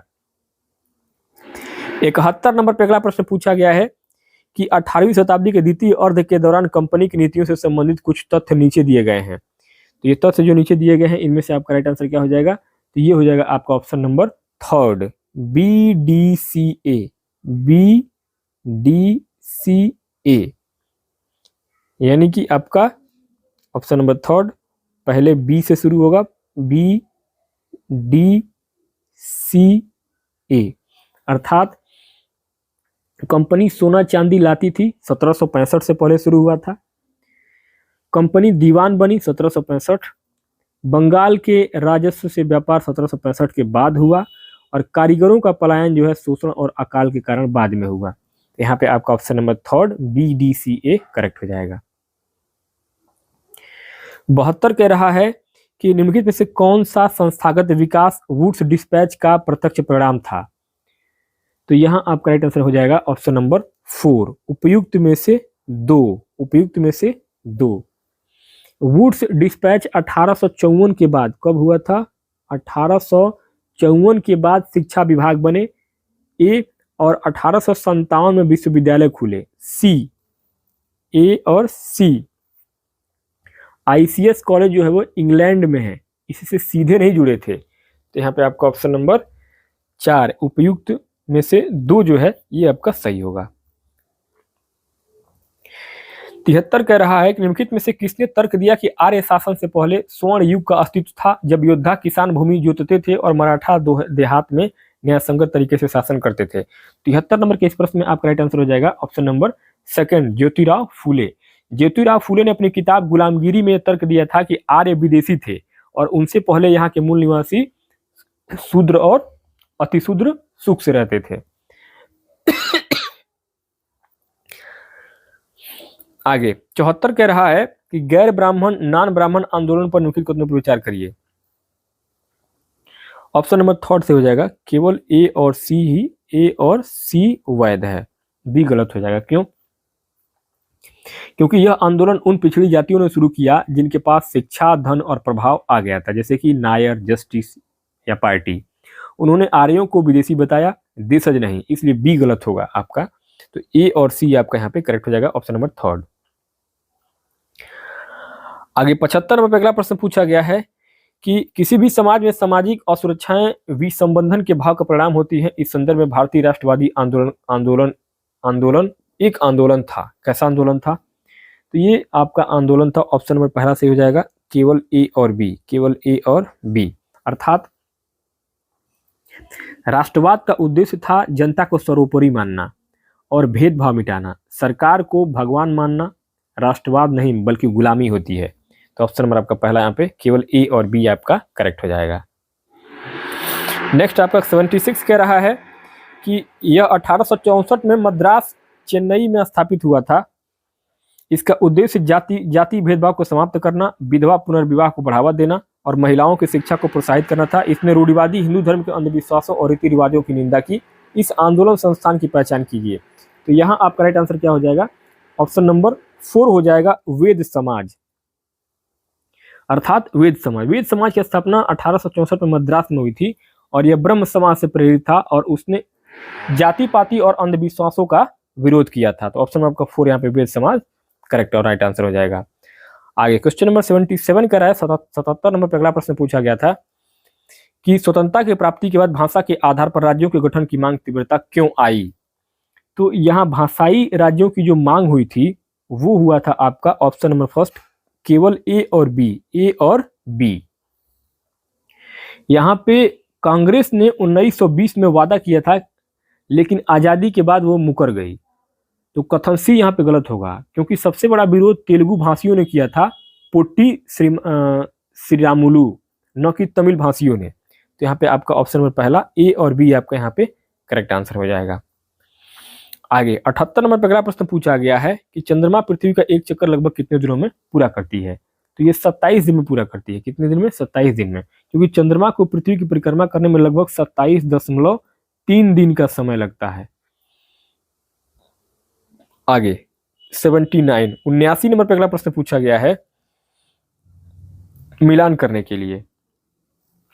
तो यहां जो सही मिलान होगा वो होगा आपका ऑप्शन नंबर पहला, ए का दूसरा हो जाएगा, बी का पहला हो जाएगा, सी का चौथा हो जाएगा और डी का तीसरा हो जाएगा।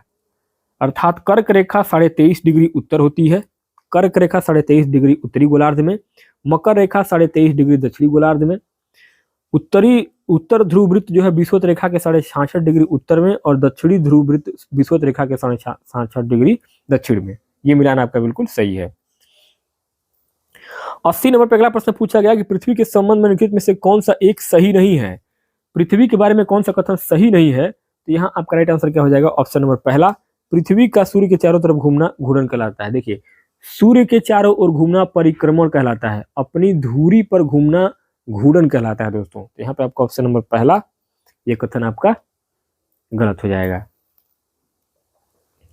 आगे 81 नंबर पे अगला प्रश्न पूछा गया है, 81 नंबर पे, कि कथन ए कह रहा है कि किसी भी स्थान पर जब सूर्य आकाश में अपने उच्चतम बिंदु पर होता है तो दोपहर में उस समय घड़ी में दिन के 12 बजते हैं। कारण कथन बी, इस प्रकार घड़ी के द्वारा दिखाया गया समय उस स्थान का स्थानीय समय होगा।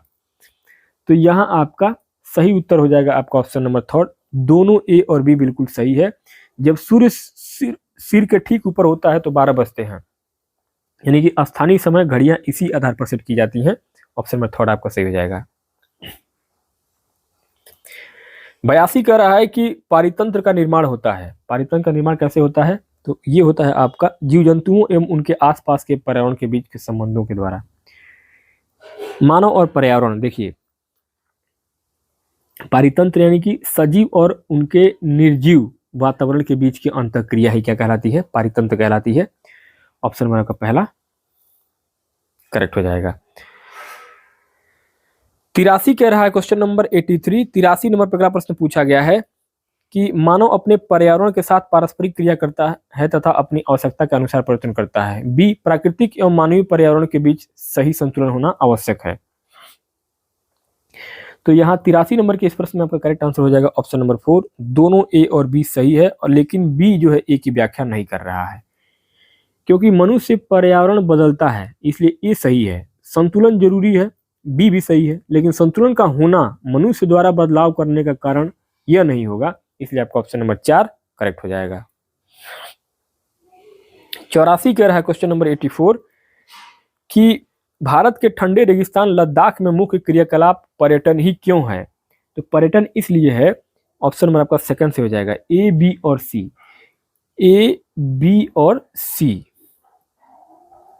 क्योंकि लोग जो है लद्दाख यानी कि गोम्पा, बौद्ध मठ, ग्लेशियर और उत्सव देखने जाते हैं। वहाँ सपाट मैदान, डी जो है यह नहीं होगा, बल्कि पहाड़ी यानी पठारी क्षेत्र है, वहाँ पे सपाट मैदान नहीं है। तो ऑप्शन नंबर 2 आपका ए, बी और सी करेक्ट हो जाएगा। 85 नंबर अगला प्रश्न पूछा गया है कि उनके में से कौन सी गैस वायु में प्रचुरता से मिलने वाली दूसरी गैस है? सभी लोगों को मालूम है। ऑप्शन में आपका सेकंड करेक्ट हो जाएगा, सॉरी ऑप्शन नंबर 4 से हो जाएगा ऑक्सीजन, क्योंकि 78% आपका नाइट्रोजन है और 21% आपका ऑक्सीजन है। आगे 86 नंबर पर अगला प्रश्न पूछा गया है 86 की 4 कथन दिए गए हैं। ए, उच्च दाब स्पष्ट एवं स्वच्छ आकाश से संबंधित होता है। बी, वायु दाब वायु के ताप द्वारा प्रभावित नहीं होता है। सी, निम्न दाब मेघाच्छन्न आकाश और आर्द्र मौसम से संबंधित होता है। डी, वायु सदैव उच्च दाब क्षेत्र से निम्न दाब क्षेत्र की ओर गमन करती है। वायु दाब तथा तापमान के बारे में सही कथन का चयन करिए। तो यहाँ आपका राइट आंसर हो जाएगा ऑप्शन नंबर पहला, ए, सी और डी। ए, सी और डी। बी गलत होगा, क्यों?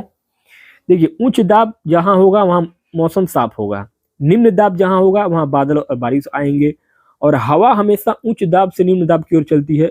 ऑप्शन नंबर डी ये भी सही है, लेकिन बी गलत है, क्योंकि तापमान वायु दाब को प्रभावित करता है, गर्म हवा हल्की होती है। तो ऑप्शन नंबर आपका यहाँ पे पहला ए, सी और डी करेक्ट हो जाएगा। आगे क्वेश्चन नंबर 87, 87 नंबर पर अगला प्रश्न पूछ रहा है कि ए और बी को पढ़िए। ए कह रहा है कि अंतर्देशीय जल मार्गों और समुद्री मार्गों का उपयोग परिवहन के लिए प्राचीन काल से ही किया जाता रहा है। बी कह रहा है कि अधिक दूरी में भारी एवं बड़े आकार वाले सामानों को ढोने के लिए जलमार्ग सबसे सस्ता साधन होता है। तो यहाँ आपका 87 नंबर के प्रश्न में आपका ऑप्शन नंबर थर्ड सही हो जाएगा। दोनों ए और बी सही है, क्योंकि जल मार्ग प्राचीनतम है और भारी सामान के लिए सबसे सस्ता भी है, क्योंकि इसमें सड़क पटरी बनाने का खर्चा नहीं होता है। पानी में उतरिए और चले जाइए आगे। 88 क्वेश्चन नंबर 88 88 नंबर पे अगला प्रश्न पूछा गया है कि पौधे एवं जंतुओं की बहुत सी प्रजातियां असुरक्षित अथवा संकटापन्न हो गई हैं और कुछ लुप्त होने की कगार पर हैं। निम्नलिखित में से कारणों का चयन करिए। तो इसका कारण क्या है? इसका कारण है ऑप्शन नंबर पहला हो जाएगा बी, सी और डी। ए नहीं होगा, क्यों? ध्यान दीजिए। देखिए, भूस्खलन, निर्माण कार्य और शिकार ये विनाश के कारण है। वन रोपण जो है ये तो पेड़ लगाना है, जो क्या है अच्छा है। तो यहाँ पे आपका बी, सी और डी जो है यहाँ पे करेक्ट आंसर हो जाएगा। 89 नंबर पे अगला प्रश्न पूछा गया है। कथन ए और बी को पढ़िए। कथन ए कह रहा है कि संभाव्य संसाधन वे संसाधन है जिनकी संपूर्ण मात्रा ज्ञात नहीं हो सकती है। बी, इस समय इन संसाधनों का प्रयोग नहीं किया जा रहा है। संभाव्य संसाधन की पोटेंशियल रिसोर्सेज ये होते हैं, आपका राइट आंसर हो जाएगा ऑप्शन नंबर थर्ड। दोनों ए और बी आपके सही हैं, क्योंकि संभाव्य संसाधन जैसे कि लद्दाख में यूरेनियम वे हैं जिनकी पूरी मात्रा शायद पता ना हो और जिनका अभी इस्तेमाल नहीं हो रहा है भविष्य के लिए। तो आपका ऑप्शन नंबर थर्ड, दोनों ए और बी सही हो जाएगा। नेक्स्ट आगे 90 नंबर पर दोस्तों आपका अगला और आखिरी क्वेश्चन पूछा गया है। इसमें कॉलम ए और कॉलम बी को मिलाना है। सेरीकल्चर सभी को मालूम है। सेरीकल्चर जो होता है वो आपका रेशम के कीट के लिए होता है। पीसीकल्चर जो होता है ये मत्स्य पालन के लिए होता है। विटीकल्चर होता है आपका अंगूर के लिए, और हार्टिकल्चर होता है वाणिज्यिक खेती के लिए, फल फूल और सब्जियों के लिए। तो इसमें आपका राइट आंसर क्या हो जाएगा? ऑप्शन नंबर पहला हो जाएगा। ए का चौथा, बी का तीसरा, सी का दूसरा, डी का पहला। तो ये आपका कॉलम बिल्कुल मिलान सही हुआ है। तो दोस्तों इस प्रकार से हम लोगों ने अभी तक जो है इस पेपर में सीडीपी बाल विकास मनोविज्ञान के 30 प्रश्नों को देख लिया, एसएसटी के पूरे 60 प्रश्नों को देख लिया, और अब हम लोग बढ़ते हैं आगे लैंग्वेज फर्स्ट के रूप में हिंदी भाषा के सभी 30 प्रश्नों की ओर। उसके बाद लैंग्वेज सेकंड के रूप में हम लोग देखेंगे अंग्रेजी के 30 प्रश्नों को। हिंदी में आपका भाग 4 में भाषा 1 में पूछा गया है कि ये गद्यांश दिया गया था, 91 से 96 तक के आंसर इसको देने हैं।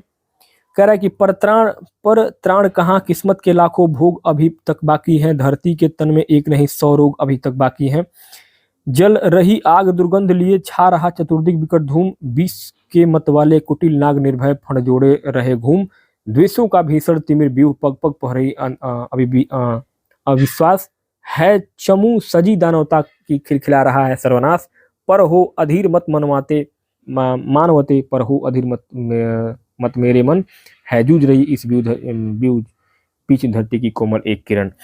तो ये 91 से 20 तक का जो ये पूरा पद दिया गया है, कविता दी गई है, इस कविता के ऊपर आपका 91 में जो प्रश्न पूछा गया, नागों का गुण कैसा नहीं है। तो यहाँ नागों का जो गुण है ना वो घुमक्कड़ होना नहीं है। क्या? नागों का गुण जो है घुमक्कड़ होना नहीं है, क्योंकि इस पद्यांश की पंक्ति में विष के मतवाले कुटिल नाग निर्भय जोड़ रहे घूम, इसमें नागों को विषैला विष के मतवाले कुटिल और निर्भय बताया गया है। तो घूम यहाँ क्रिया के रूप में प्रयुक्त है, वे घूम रहे हैं, लेकिन घुमक्कड़ होना उनका स्वाभाविक गुण के रूप में नहीं बताया गया है। तो यहाँ पे घुमक्कड़ होना जो है आपका राइट आंसर हो जाएगा। 92 का कि भिन्न शब्द चुनिए, तो इसमें से भिन्न शब्द जो है वो आपका कुटिल हो जाएगा। क्या हो जाएगा? कुटिल जो है वो आपका भिन्न शब्द हो जाएगा, क्योंकि कोमलता, मानवता और दानवता ये तीनों क्या है? भावाचक संज्ञा है जिनके अंत में ता लगा है, लेकिन कुटिल क्या है? यह एक विशेषण है, एडजेक्टिव है। तो यह क्या है? भिन्न है। 93 का कि हो अधीर मत मानवते, इसमें अलंकार कौन सा है?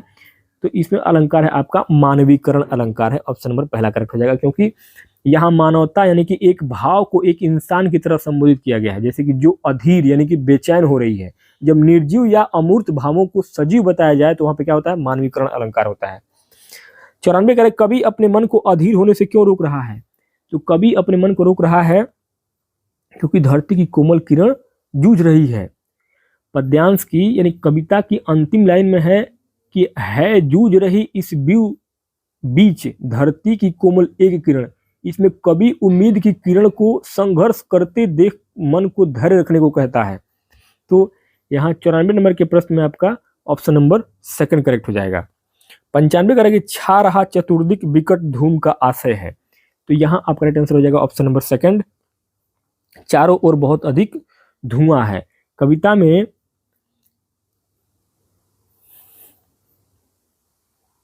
चारों ओर बहुत अधिक धुआं है। 95 नंबर के प्रश्न में आपका ऑप्शन नंबर सेकंड, चारों ओर बहुत अधिक धुआं, क्योंकि चतुर्दिक का अर्थ है चारों दिशाओं में और विकट मतलब क्या होता है, धूम का अर्थ है भयंकर धुआं। आगे 96 करे कि बचाव या ऋण कहाँ है, बचाव या त्राण। तो यहाँ 96 में आपका हो जाएगा ऑप्शन नंबर 4, कोमल किरण के जूझने में, क्योंकि कविता में निराशा यानी अंधकार नाग धुआं के बीच एकमात्र आशा जो है वो कोमल किरण के संघर्ष में दिखाई गई है। ऑप्शन नंबर 4 से हो जाएगा। 97 कह रहा था निम्नलिखित में से कौन सा भाषा की कक्षा में साहित्यिक पठन सामग्री के अध्ययन के बारे में सही नहीं है। तो सही जो नहीं होगा वो हो जाएगा आपका ऑप्शन नंबर 3, साहित्यिक पठन सामग्री का प्रयोग व्याकरण शिक्षण के लिए किया जाना चाहिए। क्यों क्यों आपका ये राइट आंसर हो जाएगा, क्योंकि यहाँ साहित्य पढ़ाने का मुख्य उद्देश्य आनंद, सराहना और आलोचनात्मक चिंतन का विकास करना होता है। इसे केवल व्याकरण के नियमों को रटाने के इस्तेमाल करना सही नहीं माना जाता है। तो आपका ऑप्शन नंबर 3 यहाँ पे करेक्ट हो जाएगा। आगे 98 नंबर पे अगला प्रश्न पूछा गया है, कक्षा 6 के विद्यार्थी नवीन को पाठ्य सामग्री के पठन में कठिनाई महसूस होती है। अध्यापक उसे कुछ सरल स्तर की पाठ्य सामग्री पढ़ने के लिए देता है। अध्यापक उसके लिए साझा पठन सत्रों का भी आयोजन करता है। अध्यापक द्वारा दी जा रही इस मदद को क्या कहा जाएगा? तो इस मदद को कहा जाएगा अवलंबन यानी कि इसके फोल्डिंग, क्योंकि वाइगोत्स्की के अनुसार जब शिक्षक छात्र को वह कार्य करने में मदद देता है जो वह अकेले नहीं कर सकता है, जैसे कि सरल पाठ देना या साथ में पढ़ना, तो इसे हम पाठ या अवलंबन या इसके फोल्डिंग कहते हैं। ऑप्शन नंबर 4 आपका करेक्ट हो जाएगा। 99 कह रहा है कि भाषा शिक्षण अधिगम का कौन सा उपागम इस मत में विश्वास करता है कि भाषा एक आदत है। तो यहाँ हो जाएगा आपका ऑप्शन नंबर 3, श्रव्य भाषावाद, ऑडियो लिंगुअल मेथड। ये व्यवहारवाद पर आधारित है। श्रव्यवाद जो है वो व्यवहारवाद पर आधारित है, जो मानता है कि भाषा बार बार दोहराने और अभ्यास करने से बनने वाली एक आदत है। 100 नंबर पर प्रश्न पूछा गया कि एक बच्चे को अपठित गद्यखंड पढ़ने के लिए दिया गया है। बच्चे को इसे पढ़कर उस गद्यखंड के नीचे लिखे प्रश्नों के उत्तर देने हैं। इस प्रकार के पठन को किस रूप में जाना जाता है? बारीकी से पठन, स्कैनिंग बोलते हैं इसको, क्योंकि जब हम किसी पाठ में विशिष्ट सूचना यानी कि प्रश्नों के उत्तर खोजने के लिए पढ़ते हैं तो उसके स्कैनिंग कहते हैं, बारीकी से पठन कहते हैं। आगे 101 कह रहा है कि एक अध्यापक विद्यार्थियों को 5 चित्र दिखाता है और इन चित्रों के आधार पर कहानी लिखने के लिए कहता है। यह गतिविधि किसका उदाहरण है?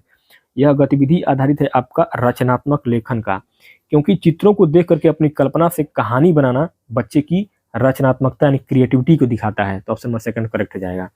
102 करेक्ट। निम्नलिखित में से कौन सी भाषा में प्रदर्शन आधारित आकलन की विशेषता है? तो परफॉर्मेंस बेस्ड असेसमेंट की विशेषता जो होती है वो होती है आपका संदर्भ सहित संप्रेषणात्मक कार्य, क्योंकि प्रदर्शन आकलन में बच्चों की वास्तविक परिस्थितियों में भाषा का प्रयोग करके दिखाना होता है, न कि केवल रटे हुए उत्तर देना। ऑप्शन नंबर आपका 4 सही हो जाएगा। 103 कह रहा है कि पठन के बारे में दिए गए कथनों पर विचार करिए। ए कह रहा है कि पठन केवल अक्षर ध्वनि संबंध की समझ और शब्दों को सही प्रकार से उच्चारित करना भर है।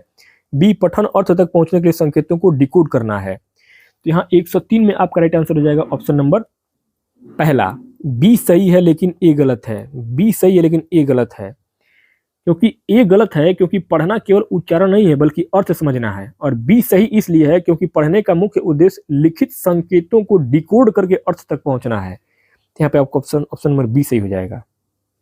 आगे 104 कह रहा है कि एक अध्यापक को अपने विद्यार्थियों के श्रवण कौशल का आकलन करना है। श्रवण आकलन हेतु वह किस गतिविधि का चयन कर सकता है? तो वह चयन करेगा ऑप्शन नंबर 4, अध्यापक कहानी सुनाता है और इसके बाद बोध आधारित प्रश्न पूछता है। क्योंकि श्रवण कौशल जांचने के लिए जरूरी है कि बच्चे कुछ सुने और फिर अपनी समझ को साबित करें। तो यहाँ पे जो है बाकी विकल्पों में क्या दिया गया है, बाकी विकल्पों में केवल पढ़ना या बोलना शामिल है। तो ऑप्शन नंबर आपका 4 यहाँ पे करेक्ट हो जाएगा। 105 कारक निम्नलिखित में से कौन सा भाषा में अर्थ के पहलुओं से संबंधित है? यहाँ पे हो जाएगा आपका राइट आंसर अर्थग्राम यानी कि सिमेंटिक्स। भाषा विज्ञान में अर्थ के अध्ययन को सिमेंटिक्स यानी कि अर्थ विज्ञान या अर्थग्राम कहते हैं। स्वनिम ध्वनियों से वाक्य विन्यास संरचना से संबंधित होती है। तो यहाँ पे आपका ऑप्शन नंबर 4 अर्थग्राम करेक्ट हो जाएगा। 106 कारक निम्नलिखित में से कौन सा भाषा सिद्धांत का सिद्धांत नहीं है? तो भाषा सिद्धांत का सिद्धांत नहीं होगा आपका ऑप्शन नंबर 2।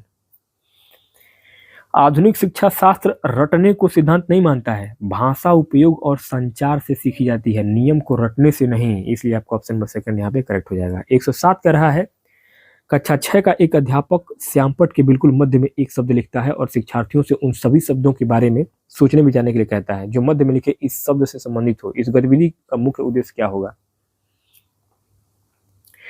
इसका मुख्य उद्देश्य होता है एक तरीके से आपका शिक्षार्थियों की शब्द संपदा में सुधार करना। एक शब्द से जुड़े अन्य शब्द सोचना, एक ब्रेन स्टॉर्मिंग यानी कि बच्चों की शब्दावली को बढ़ाता है। ऑप्शन नंबर आपका 4 सही हो जाएगा। 108 कह रहा है कि अभिकथन कह रहा है कि शुरुआती वर्षों में भाषाओं के अधिगम में देरी करना बच्चों के लिए नई भाषाओं के अर्जन में कठिनाई पैदा करता है। कारण दे रहा है कि बच्चों के शुरुआती वर्ष भाषा अर्जन के लिए बहुत ही संवेदनशील अवधि है।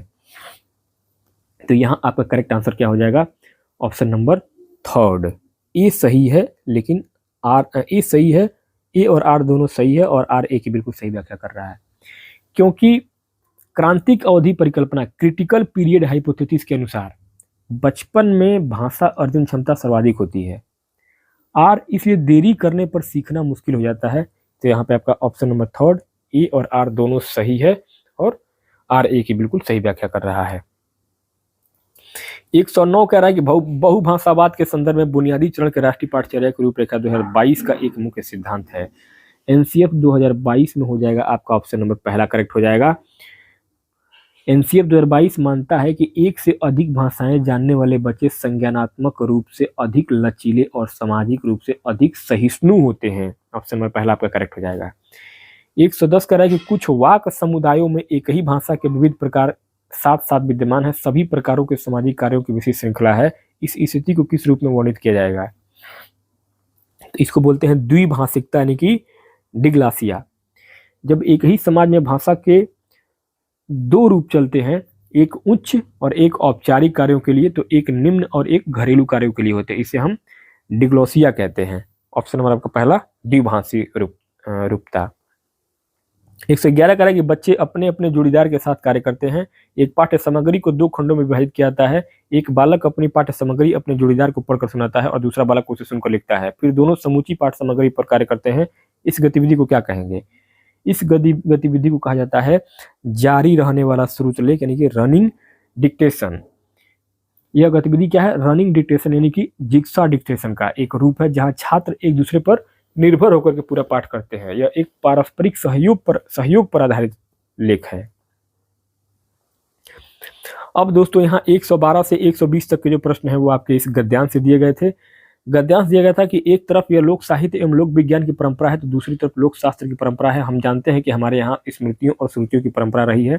उसका आधार हमारी मौखिक शिक्षा परंपरा थी। मौखिक शिक्षा परंपरा हमारे घरों में एवं आश्रमों में पीढ़ी दर पीढ़ी चलती थी।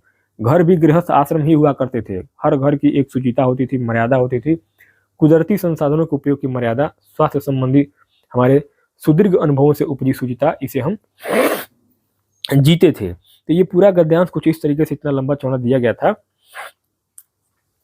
और अब इस गद्यांश के ऊपर आपका 112 नंबर पर प्रश्न पूछा गया था कि गद्यांश के अनुसार अनुभव सिद्ध समुदाय का अंग नहीं है। तो यहाँ पे आपका राइट आंसर क्या हो जाएगा? वयोवृद्ध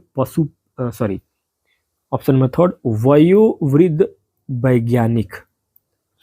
क्यों? क्योंकि गद्यांश में माताएं, बहनें और वयोवृद्ध कृषक, पशुपालक और कारीगर का उल्लेख है, लेकिन वैज्ञानिक शब्द का प्रयोग नहीं किया गया है। यहाँ पे आपका वैज्ञानिक करेक्ट हो जाएगा। 113 कह रहा है कि भिन्न शब्द पहचानिए। भिन्न शब्द इसमें से क्या हो जाएगा आपका? साहित्य हो जाएगा, ऑप्शन नंबर पहला। क्यों? क्योंकि सुदीर्घ, सुदीर्घ जो है, सुदीर्घ मतलब क्या होता है? विशेषण, यानी कि सायास विशेषण, क्रिया विशेषण। सजग जो है, सजग मतलब क्या होता है? विशेषण, ये भी किसी विशेषता को बताता है। सायास मतलब क्या? सायास जो होता है ना, ये भी विशेषण क्रिया विशेषण होता है सायास। साहित्य यहाँ पे अलग हो जाएगा, साहित्य संज्ञा या एक विषय या वस्तु का नाम है। तो यहाँ पे साहित्य जो है आपका सबसे भिन्न हो जाएगा, ऑप्शन नंबर पहला करेक्ट हो जाएगा। 114 कह रहा है कि कुदरती संसाधनों के उपयोग की मर्यादा का आशय है। तो इसका आशय है आवश्यक होने पर कुदरती संसाधनों का उपयोग। यानी कि देखिए, मर्यादा का अर्थ है संयम या अनुशासन, और गद्यांश के अनुसार पहले लोग संसाधनों का उपयोग संयम और जरूरत के हिसाब से करते थे, दोहन नहीं करते थे। 115 कह रहा है कि लोकोन्मुखी का संधि विच्छेद। लोकोन्मुखी का संधि विच्छेद क्या होगा? लोकधन उन्मुखी। ऑप्शन नंबर आपका पहला, लोकधन उन्मुखी बराबर लोक उन्मुखी। यह क्या है? यह गुण संधि विच्छेद है। 116 डैश डैश की परंपरा का वर्णन नहीं है। तो यहाँ परंपरा का वर्णन नहीं है, लोकगीत का, क्योंकि इस गद्यांश की पहली पंक्ति में लोक साहित्य, लोक विज्ञान और लोक शास्त्र का नाम है। लोकगीत शब्द यहाँ कहीं भी नहीं है। आगे 117 कह रहा है कि मौखिक परंपरा की विशेषता नहीं है। मौखिक परंपरा की विशेषता नहीं है क्या? ऑप्शन नंबर सेकंड, किताबों की जरूरत होना। समाज से इसके लिए शुल्क लिया जाता था। गद्यांश में स्पष्ट कहा गया है कि यह एक निःशुल्क शिक्षा व्यवस्था थी, इसलिए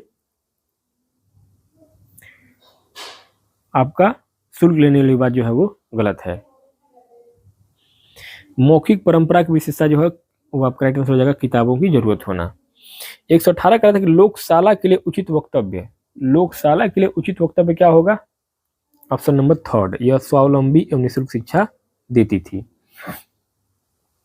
गद्यांश में यही लोकशाला थी, एक स्वावलंबी और निःशुल्क शिक्षा व्यवस्था के बारे में। 119 कह रहा है कि लोकशाला के संदर्भ में किस बात की जरूरत नहीं है। तो लोकशाला के लिए किस बात की जरूरत नहीं है, तो यहाँ हो जाएगा आपका 119 में लोकशाला में किताबी ज्ञान देने की, क्योंकि गद्यांश का मुख्य जोर अनुभव सिद्ध ज्ञान पर है। इसमें लिखा है कि किताबों की भी जरूरत नहीं थी, इसलिए किताबी ज्ञान देना जरूरी नहीं है। 120 कह रहा है कि लोकशाला में क्या सीखने को मिलेगा। तो सीखने को मिलेगा पुस्तकेतर अनुभव आधारित ज्ञान, क्योंकि गद्यांश ये कह रहा है कि लोकशालाओं में ऐसी कई बातें सीखने को मिलेंगी जो आज तक विश्व की किसी भी पुस्तक का हिस्सा नहीं बन सकी हैं। यानी पुस्तकों से परे पुस्तकेतर अनुभव का ज्ञान। ऑप्शन में आपका 4 यहाँ पे करेक्ट हो जाएगा।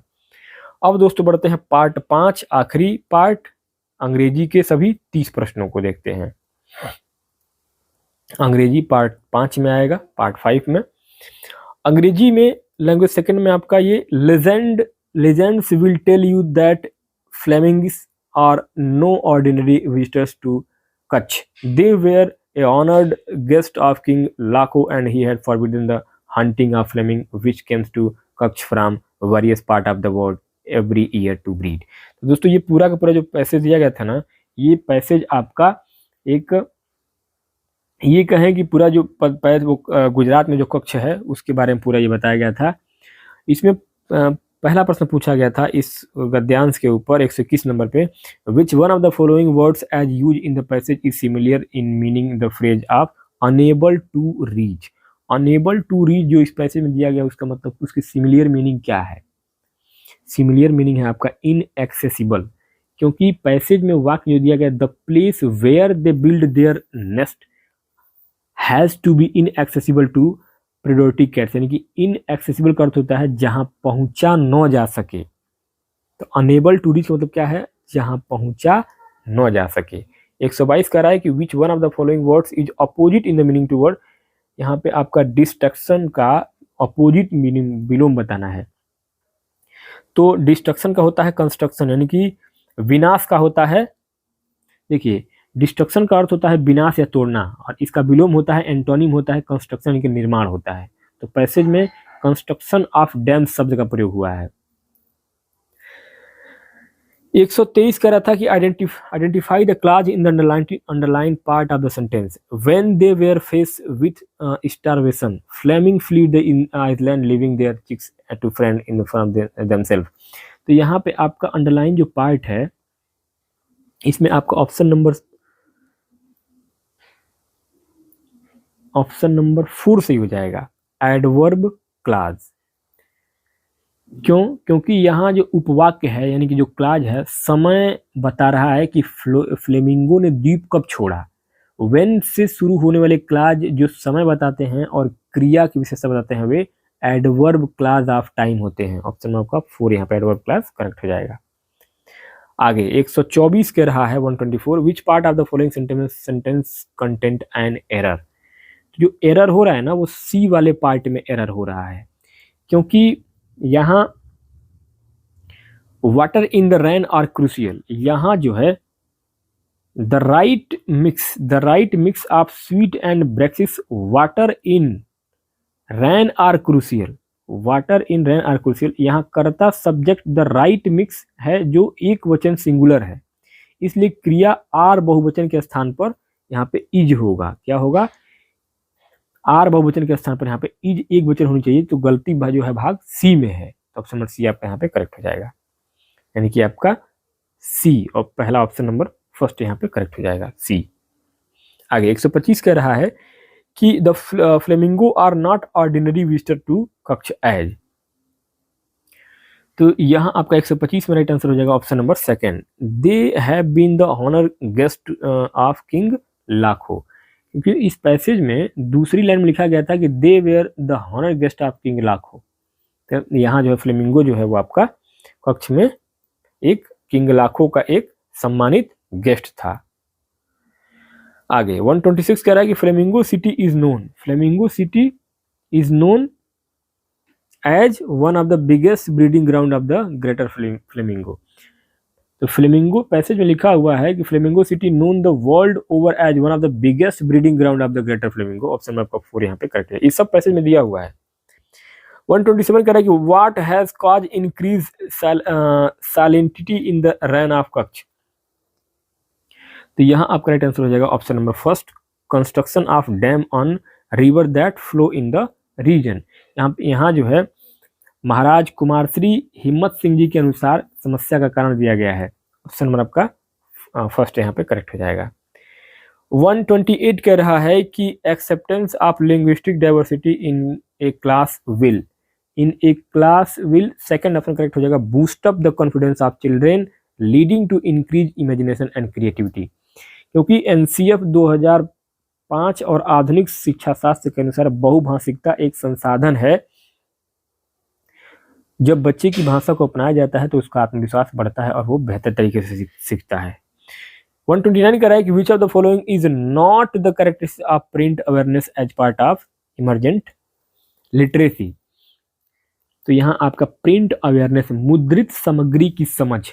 ऑप्शन नंबर आपका second, starting to read full sentence.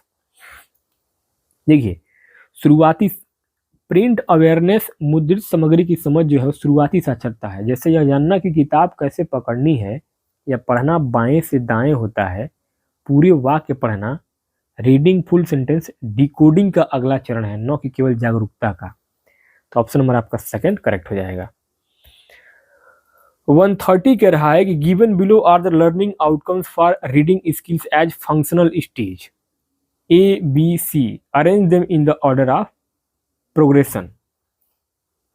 तो इसमें आपका 4 सही हो जाएगा, बी सी ए, यानी कि पहले जो है आपका बी आएगा, यानी कि परिचित शब्दों के कुछ वाक्य पढ़ना। फिर इसके बाद से सी आएगा, यानी कि छोटे गद्यांश को पढ़ना मीडियम में।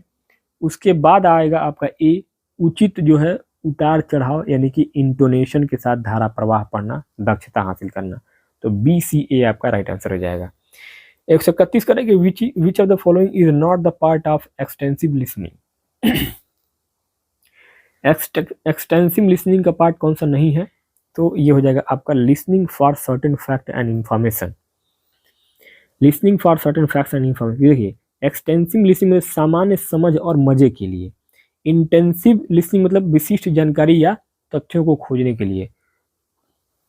तो यहाँ विकल्प 2 जो है इंटेंसिव यानी कि श्रवण का एक हिस्सा है, क्योंकि नाट पूछा गया था। आगे 132 कर रहा है कि which of the following task can not be use for assessment of reading skills. Can not, जहाँ नॉट या कैन नॉट दिया गया वहां और ध्यान देने की जरूरत है। सेकंड ऑप्शन करेक्ट हो जाएगा कि story telling session by the teacher. देखिए जब शिक्षक कहानी सुना रहा है तो बच्चे सुन रहे हैं, यह लिसनिंग स्किल का आकलन है, न कि रीडिंग स्किल का। तो यहाँ पे आपका ऑप्शन नंबर सेकंड जो है वो करेक्ट हो जाएगा। 133 करा 133 की विच of the following statement correctly define running dictation. Running dictation को कौन जो स्टेटमेंट है वो करेक्टली डिफाइन कर रहा है, तो ये हो जाएगा आपका option number first. Children work in pairs, the runners run to see the text and dictate to the partner writes the next. Running dictation एक गतिविधि है जहां एक छात्र दीवार पर लगे टेक्स्ट को दौड़कर पढ़ता है और वापस आकर अपने साथी को लिखवाता है। तो यहाँ पे आपका राइट आंसर क्या हो जाएगा, ऑप्शन नंबर फर्स्ट हो जाएगा।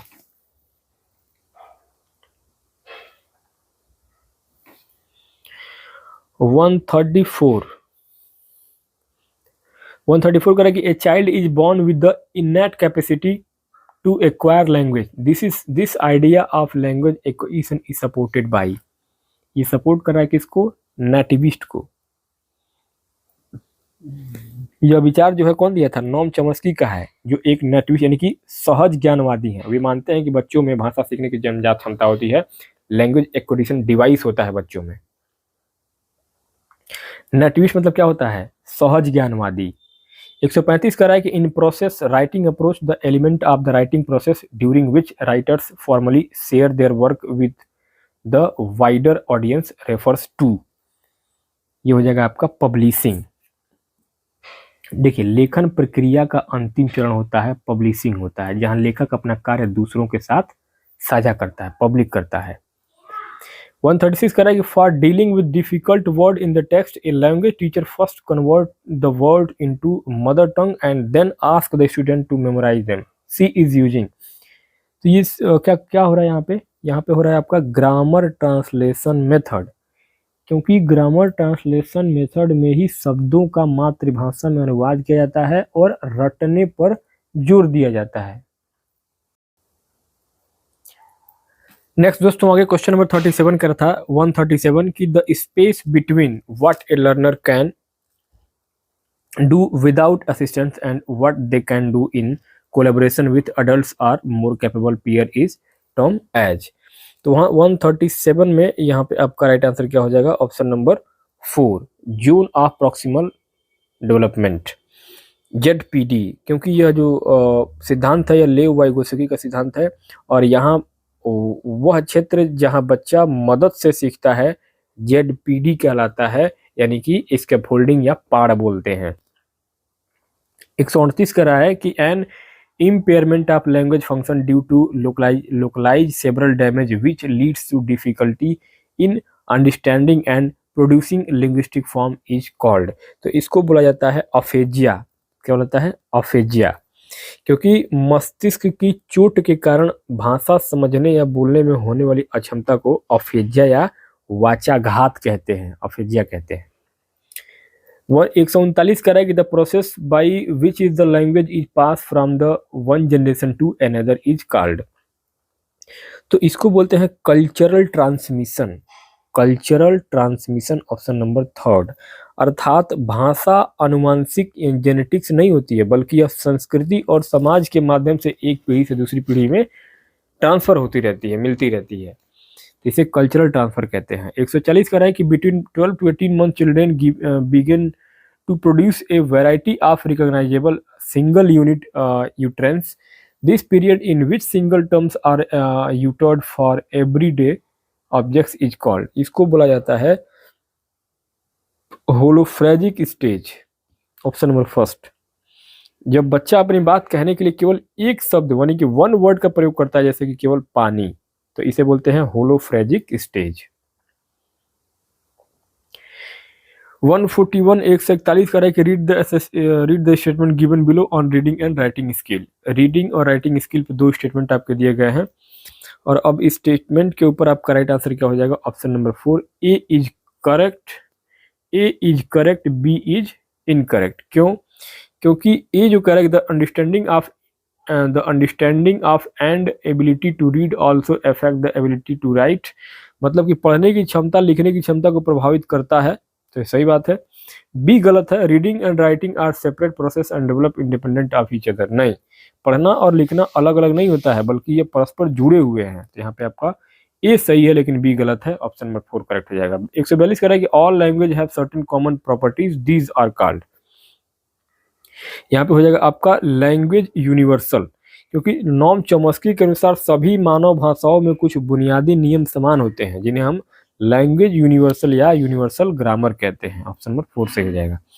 अब यहाँ से आपका पैसेज दिया गया था, तो इस पैसेज में आपने पढ़ा होगा पूरा पैसेज जो है, the morning the emperor of China was feeling tired and sleepy, he had a lot of work to do but he will not keep his eye open, perhaps I am sick, he said the servant, get my doctor। ये पूरा आपने गद्यांश पढ़ा होगा। और अब इस गद्यांश के ऊपर जो है यहाँ पे क्वेश्चन पूछा गया था 143 पे, which one of the following word is nearest in meaning to the word youthful। तो यहाँ जो मीनिंग था यंग का जो है, यूथफुल का क्या हो जाएगा? यूथफुल का हो जाएगा आपका नियरेस्ट मीनिंग यंग हो जाएगा, क्योंकि यूथफुल का अर्थ होता है युवा या जवान जैसा, और इसका समानार्थी शब्द होगा यंग। तो पैसेज में राजा चाय पीकर यूथफुल एंड स्ट्रांग महसूस करता था, तो यंग यहाँ पे करेक्ट हो जाएगा। 144 कह रहा है कि which one of the following word is opposite in meaning to the word flavourful. तो यहाँ 144 में आपका करेक्ट आंसर हो जाएगा ब्लैंड। क्या? ब्लैंड, क्योंकि यहाँ जो है एंटोनिम पूछा गया है, यानी कि फ्लेवरफुल का विच फॉलोइंग अपोजिट यानी कि विलोम पूछा गया है, एंटोनिम। तो फ्लेवरफुल का अर्थ होता है जायकेदार या स्वादिष्ट, और ब्लैंड का मतलब होता है बेस्वाद या फीका। 145 करें कि identify the clause in the underline part of the sentence. यहाँ पे when a few minute had pass he stop feeling sleepy. तो यहाँ पे जो क्लॉज होगा वो ना एडवर्ब क्लॉज होगा, ऑप्शन नंबर 3। क्यों? क्योंकि यह उपवाक्य क्रिया यानी कि स्टॉप्ड फीलिंग स्लीपी के घटित होने का समय बता रहा है, इसलिए क्या है? यह एडवर्ब क्लॉज ऑफ टाइम है। 146 कह रहा है कि which of the following statement is not true. तो यहाँ पे कौन ट्रू नहीं है? तो ये है आपका option number 2, after drinking it he started feeling weak and lifeless. क्यों? क्योंकि यह कथन गलत है। पैसेज में लिखा है कि he was fully awake and he felt youthful and strong again. जब वो पीता था तो अपने आप को और मजबूत समझता था राजा। 147 कह रहा था कि why did the emperor call the doctor one morning. एक सुबह वो डॉक्टर को कॉल करने के लिए क्यों बोल रहा था? तो वो बोल रहा था कि he was feeling tired and sleepy, he was feeling tired and sleepy। 148 का the emperor was angry because.